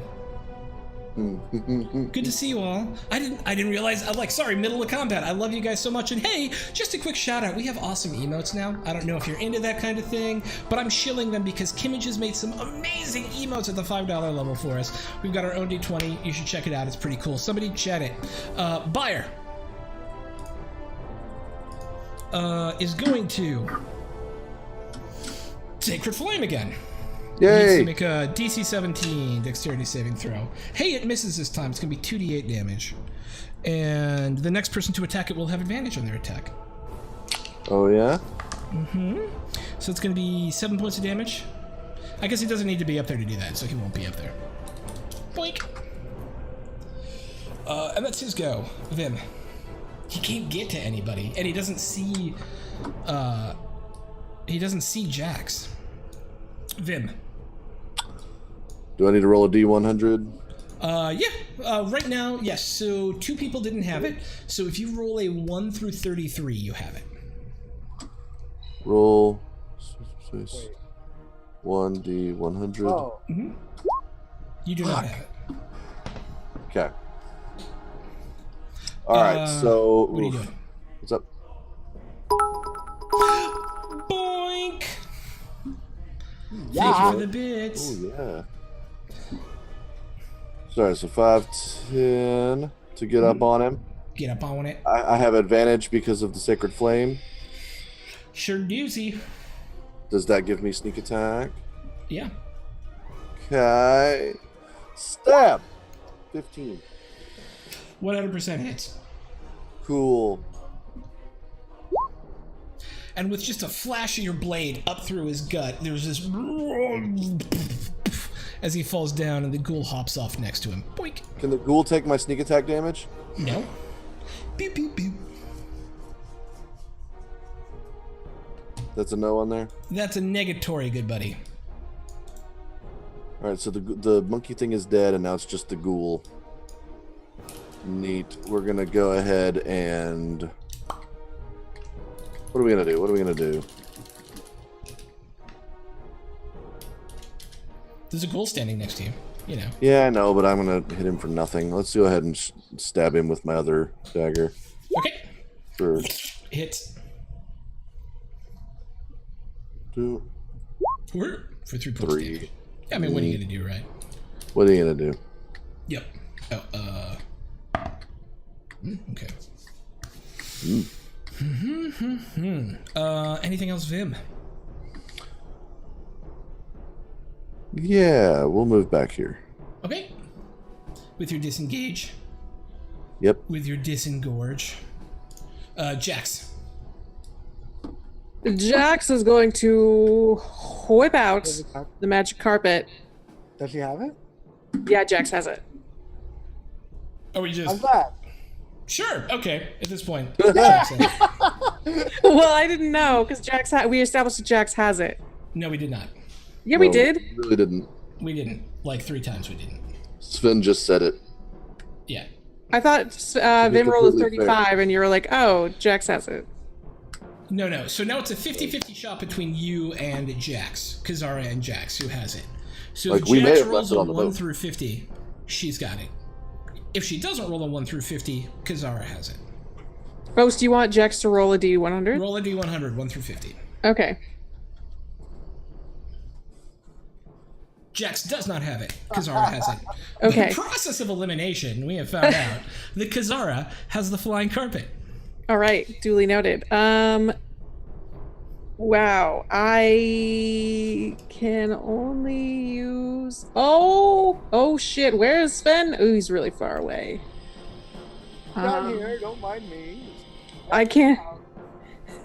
I was gonna cast Healing Word on you, but I don't think it'll reach that far. He's very far away. Yes, let's see. He is this plus I 50. feel fine. I'm great. He's 90 feet away. Yeah.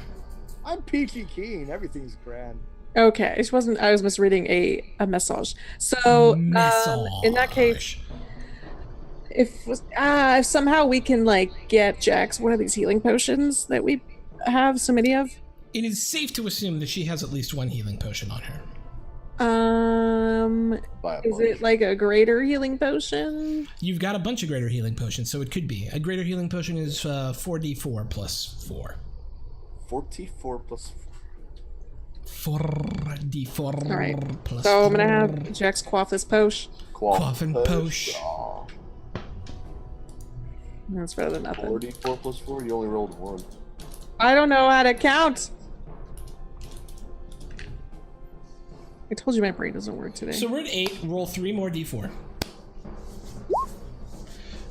No, I mean, okay, so it's 4, 5, 6, 7, 8. She heals 16 points of damage.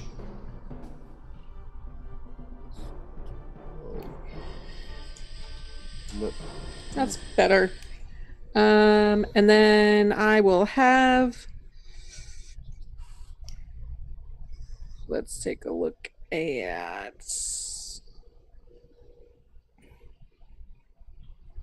Will I regret this? I'm gonna cast Thunder Wave. Thunder. Yes. Thunder wave. I'm gonna. No, wrong button. Damn mouse, you slipped. Can you ignore that? I can't ignore that. What happened? I don't see what happened. Okay, so it's going to be 7 damage in a 15-foot cube off a DC 15 Constitution saving throw. And something happens if they fail on the If he Thunder fails, wave. he's pushed back 15 feet or Okay. 10 feet, 10 feet. which narratively should knock him off the branch and make him fall. They're also monkeys, though. DC 15 Yeah. Constitution 11. So he will get pushed back. I care more about the ghoul, who the ghoul rolled an 18. So they both make their Constitution saving throws. But we'll take 3 points of damage each. Better than nothing. Yeah, actually, the ghoul's looking pretty rough. Like, just that thunder wave, just like hunks of his flesh flew off from it, and he's looking pretty bad. And Miss Kazara, unless there's a move action Jax would like to take. I don't know. I'll put Jax over here. Okay, she will take an attack of 2 attacks of opportunity, but it's Then certainly no. better than, well, She can't afford it. the other option is taking 6 attacks again next turn. Ah, son of a bitch. Okay, fine. I'll move her. Okay, so she can get 2 without having to make any checks. To do that, I'll need her to make, oh no, she has a climb speed, so we can just say she gets over there. That's fine. Perfect. She kind of climbs around the tree. Yeah. So she's good. Okay. Kazara. And we just said, how often does she climb? And she's literally climbing. Yeah, she has a climb speed because she's Tabax. Let's see. Kazara will cast. I need less fire spells. Give me fuel, give me fire, give me that. Yeah. Would I be? I'm in melee range of this guy. Yes. Son of a bitch! Fucking grounds, here we go again.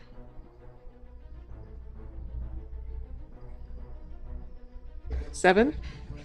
Oh yeah, 7 damage. Sorry, it was well, I clicked mean, on a the check. 7 certainly won't hit. I think one of my cats is flipping out. Oh. I mean, they flip out normally, they're cats, but there's some noise along with it this time. It's fine. It's fine. A 7 will not hit. You actually, you go to grab him and you come away with like this hunk of flesh.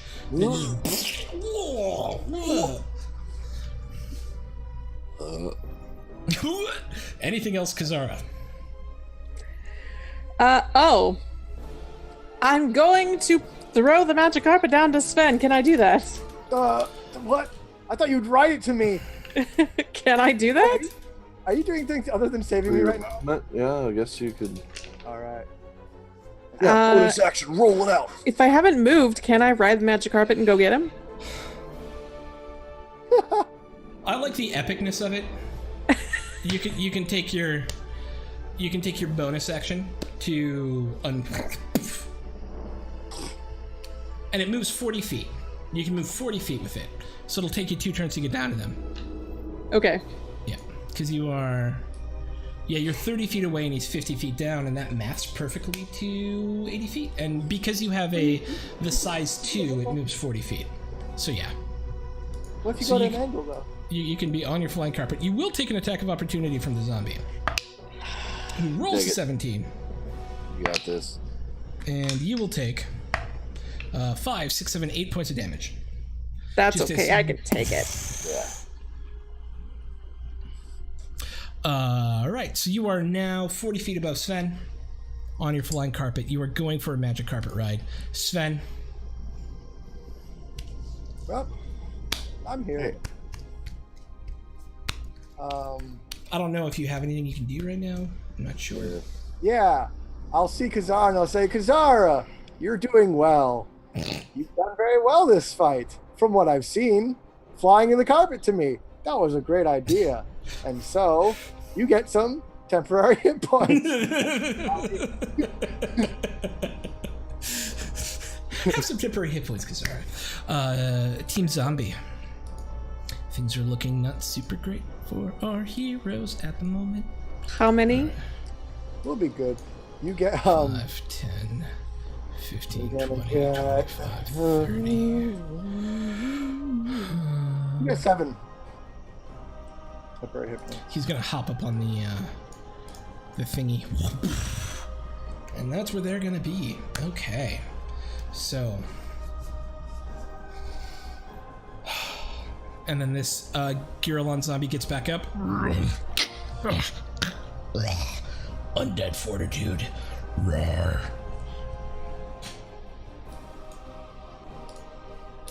And starts moving this way. Dunk, dunk, dunk, dunk. Dunk, dunk. Okay. The zombies attack.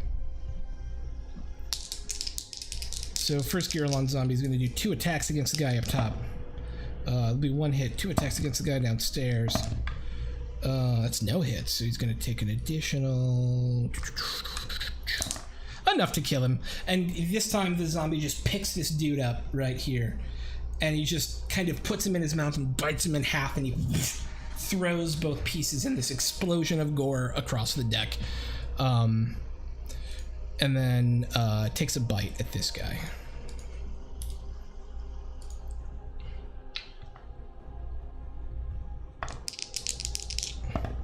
Misses. All right, so the other gorilla is going to attack the crew member twice, Jax 3 times.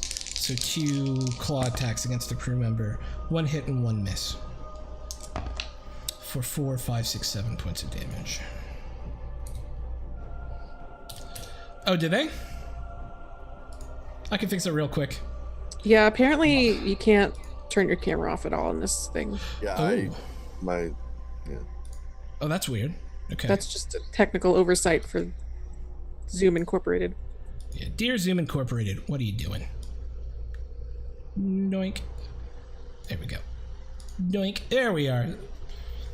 Okay, so 3 attacks, 4 attacks against Jax. 2 fists. It's a 19, that's gonna be 1 hit, 1 bite. So 14 plus 4 is gonna be a hit. Oh, and God. then ghoul stab. 15 plus 4 is a 19. Okay, so Jax takes 3 plus 3 is 6. 6 plus 10, 16 plus 7, 23 points of damage. Oh. Oh no. Anything else? These 2 ghouls over here. The ghoul and the zombie over here. The ghoul is going to attack Bayer. Rolls a 10 plus 4. It's 14. It's going to miss him. Giralon zombie is going to make 2 attacks against the crew member next to him. 2 swipes. It's an 8 and a 2. Those are both going to miss. And then 2 attacks against Vim. 2 and a 9. Both of those are going to miss. And then a bite against Vim. Rolls a 19 on the bite. I'm gonna have luck to Rick and re-roll that. Sure. 13 plus 4 is plus 6, so 19. Fuck yeah. Sorry. For 7 points of damage, it's just. I'll just take all 7 of that. It's fine. Okay, I'll just take it all. Just take it all. It's Bayer's go. Don't move. Bayer's going to cast Mass Healing Word. Ooh, yeah, baby. And then he's going to cast it at 4th level, so everybody's going to get 2d4 plus 7 damage.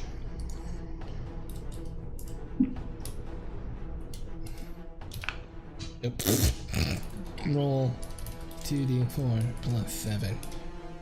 So Jax heal 14 points of damage. Vim heal 14 points of damage.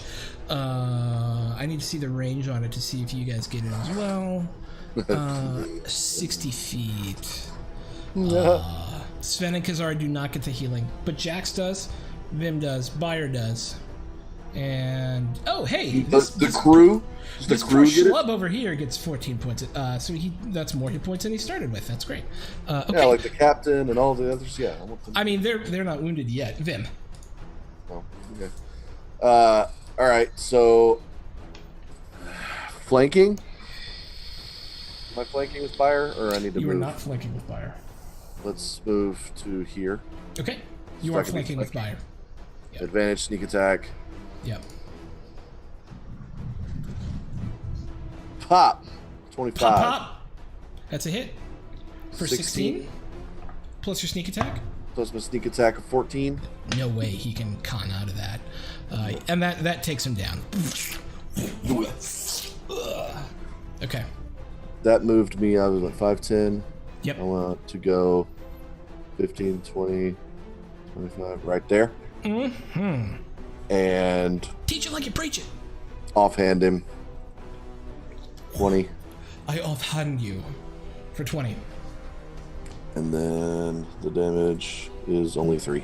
No sneaky peek on this. All Nope. right, Jax.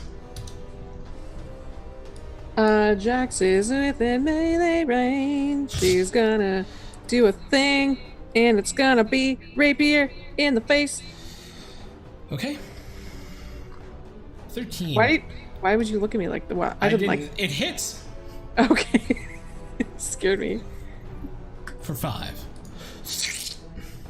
Did a little bit of damage. Still has movement and bonus action. I'm gonna have Jax. Ooh, no. You're doing such a great Andrea impression right now. No, that's me. Can I? Never mind. I'll wait on that. Let me just take a look at her things.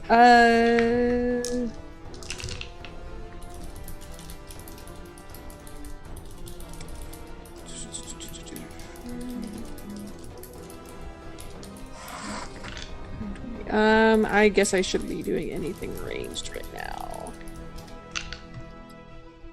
Let's just have her. I'm just gonna have her stay. Nope. I'm just gonna move. Okay, where's she moving? Oh, that's not smart. Back over here. How Yeah. did she get it? No. You have to move through an enemy-occupied square. Let's do right here, on this branch.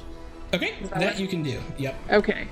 All Let's right. just do that. She rapier. She has a bonus action still if she wants it. I'm sorry. What? She has a bonus action still if she wants it.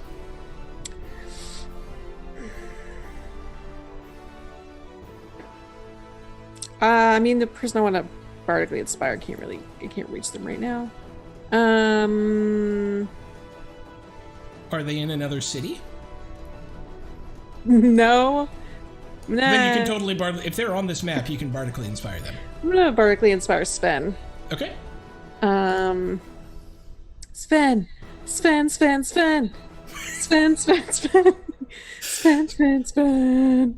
is my favorite one yet. Sven.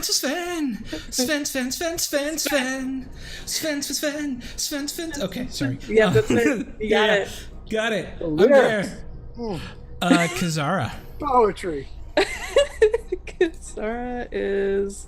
I'm gonna try and swoop up my boy Sven down here. All right. Can you get me back up? You Try- can make a dash action Oh my god. to go down 35 feet. He can grab it because he didn't take an action last turn. Right. He can grab onto he can hop onto the thing as like his held action. And then you can swoop back up 40 feet to be at level with everything happening. Let's fucking do it. So the two of you are out there on the carpet. Actually, let me see if I can find a magic carpet for this, because I really want to find one now. Magic carpet. As you fly down Kazara, my eyes are big and starry. You saved me. There we go. That's a magic carpet. A moment. That's a magic carpet if I've ever seen one. Hell yeah! That's the shit. Yeah. Oh, it's There you good. go. Have a magic carpet ride. Okay. So now you are back on level with everyone. Well, you're like 5 feet below, but close enough. And it's Sven's go.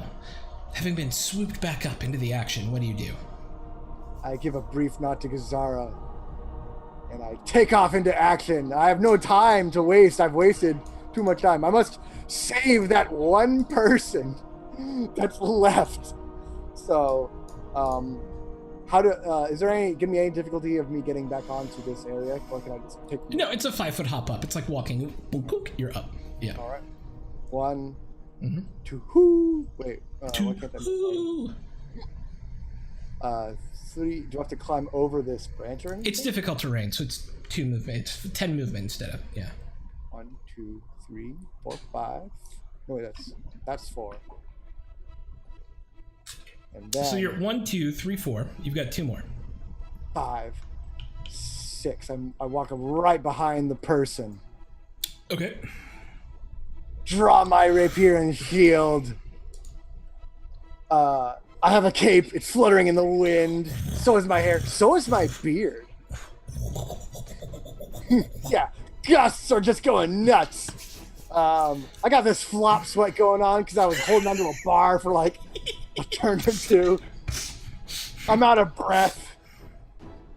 I'm almost out of superiority die, but not quite. But not quite. And I just start laying into him with my neck pain. Do it. Knight's bait him. He does radiant damage, right? Yes. Knight's Bane does 1d6 radiant damage. Yes. All right. So here's this one. Bam. All right. So 20. Damn. Does it always do radiant damage or only to It undead? literally always does radiant damage. Yes. Okay, great.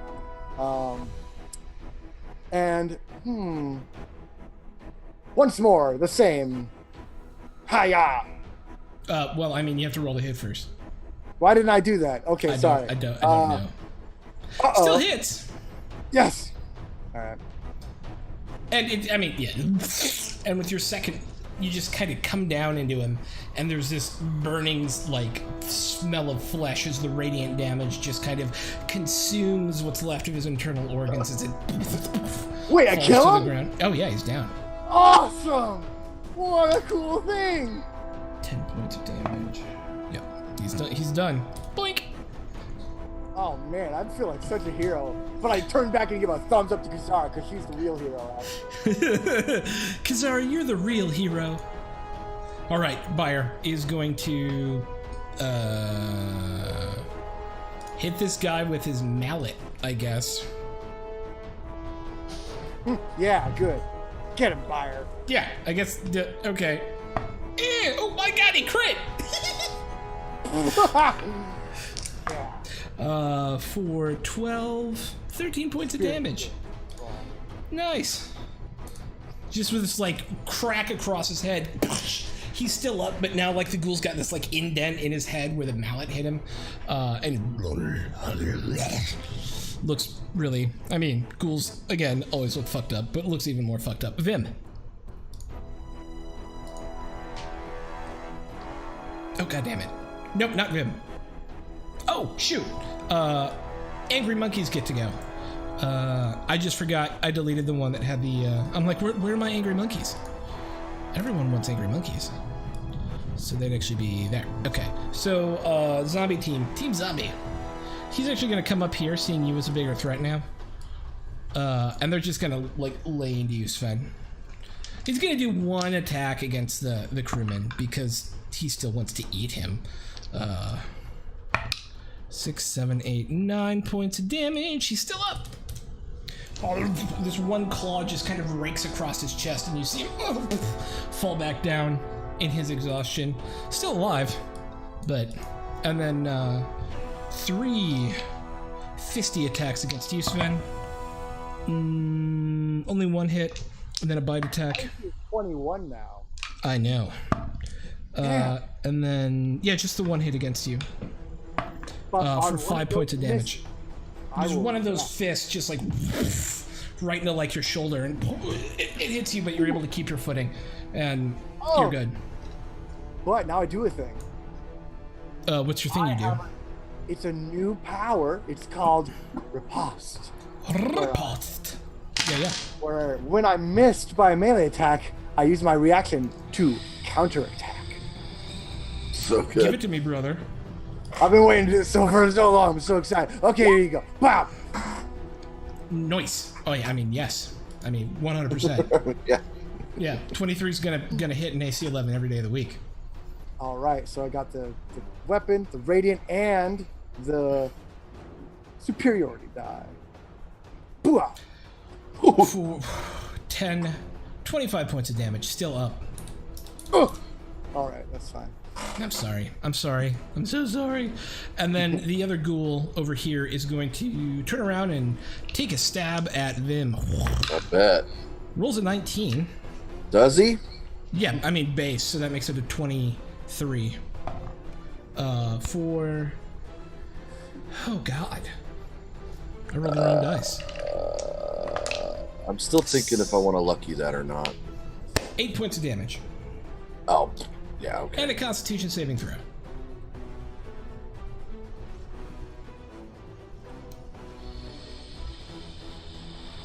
$17. Let me see, you made it. Nicely done, sir. Ah! All right. And then it's your go. What an asshole. Stab him in the face. Fuck you. I mean, 16. Yes. Yeah, 100%. And 11. And 16 more sneak attack because I'm angry. yes, with a grotesque blow that just guts him from pelvic bone up to his throat, and you just this horrible cracking noise as you take him down. He splays open, falls to the ground, and is out of the combat. Nice. Hang on. Oh, I'm sorry. Yeah, you've got movement I and want another to attack if you move, want. and I've got a bonus action as well. Yeah. So I want to get 5, 10. Okay, I want to 5, 10. Yeah, I can get as close as right behind Jax. It looks like. Wow. You Tell want me how me you to? navigate it. Oh, I would say with my supreme dexterity, I'm able to nimbly dance across these ropes and then onto the carpet and then hop up behind Jax. Yeah, give me acrobatics check. Word.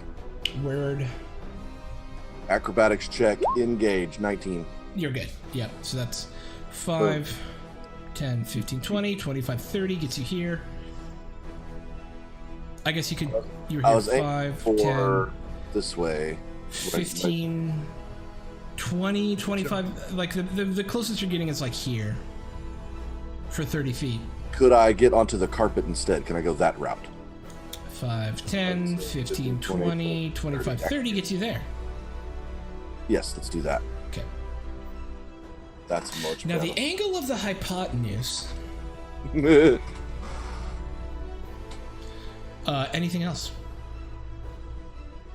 I would like to snap my fingers and instantly kill the rest of the enemies. I mean, there's only 2 left. So yeah, it's easy. Just one snap. Yeah. Perfect. Oh no, it's Jax's go. I'm sorry. I'm ahead of myself. Jokes. I was gonna say Jizax, and then I was like, no. No, I'd avoid that. You're like, no, and then you did it. And then I said it anyways, which is why I love you. Pretty great. You I just love that you commit. do that. You commit. That's what I say. Let's see. So these dudes are the only ones left. Let's defeat them. Let's do a thunder wave. It's gonna hit the people, and it's gonna hit Sven and your crewman Oh buddy. shit, you're right. Let's No. Kill him. Whatever. move. If I moved like right here, Who is Sven? or like right here. Yeah, you can do either of those. That'd be fine. Let's do right here. And thunder wave. Thunder wave. Oh, Constitution saving throws from each of our dear friends here. Mr. Monkey rolls a natural 18. Mr. Ghoul has a 14. What's your con, buddy boy? +0. He fails. So he gets blown off Yeah, to there, and 14 points of damage? Wow. Well, boink.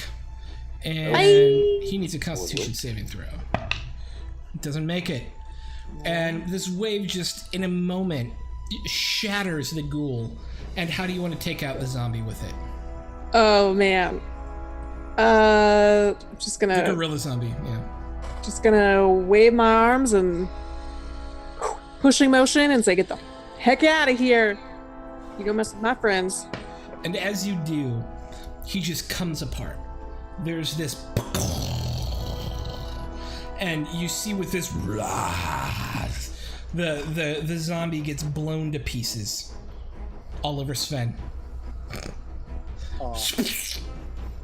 And with that, we are out of combat. We lived. Wow, that did not work like I thought, but we did it. Did it.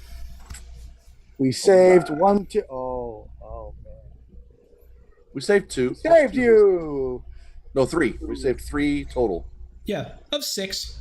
of 6. So we got half. Good That's ratio. Come on, 50%. As you look up, you notice there's like 20 people just leaning over the deck with their like jaws down. yeah, not helping. Yeah. Well, that was 6, 12, 18. That was 30 seconds.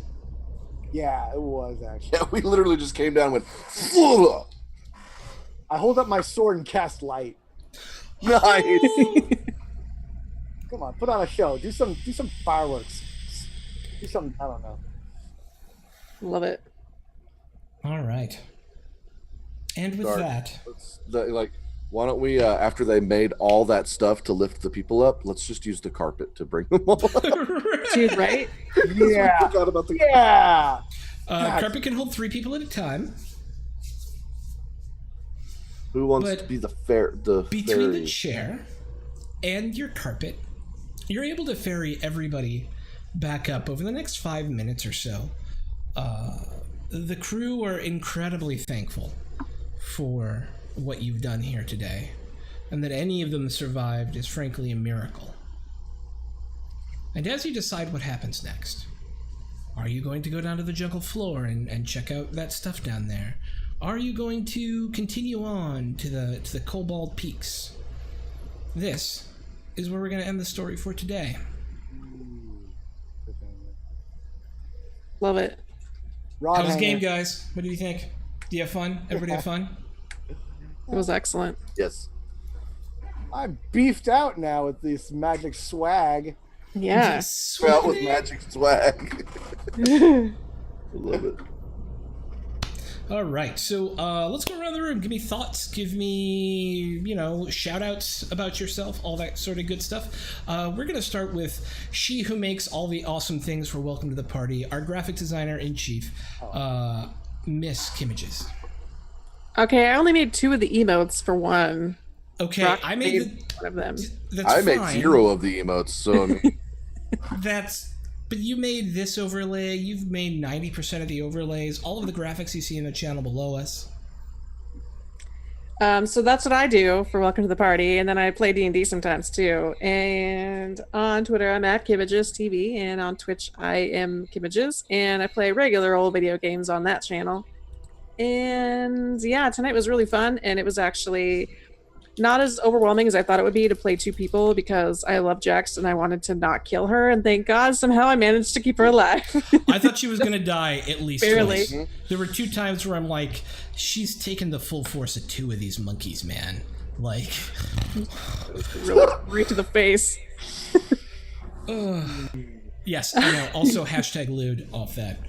Hashtag lewd. And hopefully I did her justice with my singing. I loved it. I thought that was awesome. I love that you did that.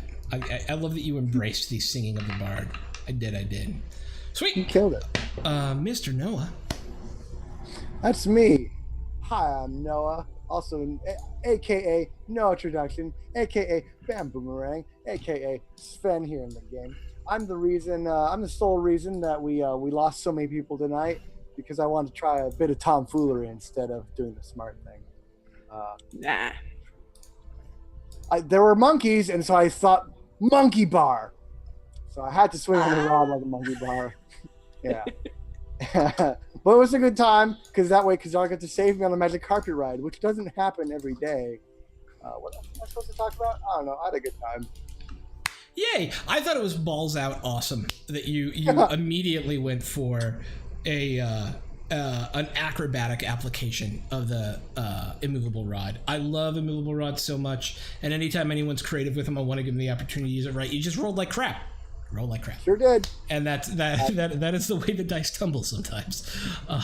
You would have died had you not made your dexterity saving throw. Like had you rolled anything a 5 or lower. Forever.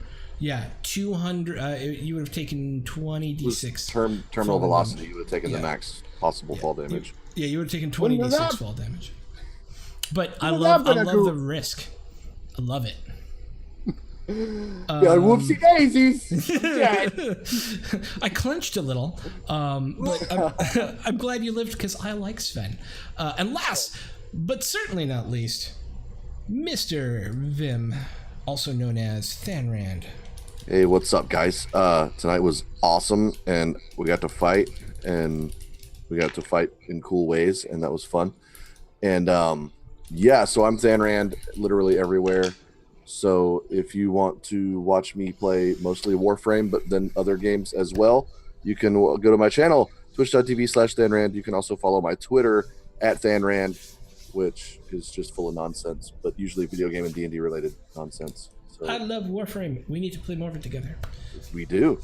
Yes. Okay, and with that, I always like to send us off to someone else who is a small streamer like us, who is, just sharing the love of the game with other folks. And a new group I just found is Side Quests Live. Side Quests Live is a live play just like us. And so we're going to start a right off to them. And as we do, I want to remind you all that now we have amazing emotes. And if you feel like using your Amazon Prime on us, or if you want to throw us $5 a month, you get that amazing D20 rolled, created by Kimages. And here's the thing, we don't even care if you do it because we just love you. We love that you're here. We love that people are coming to enjoy D&D on our channel. And so with that, I think we're out. So have a good night, everybody. Bye. Bye. I think, yeah, okay, yeah. Yep. Wow, that was, I think we're out is literally when it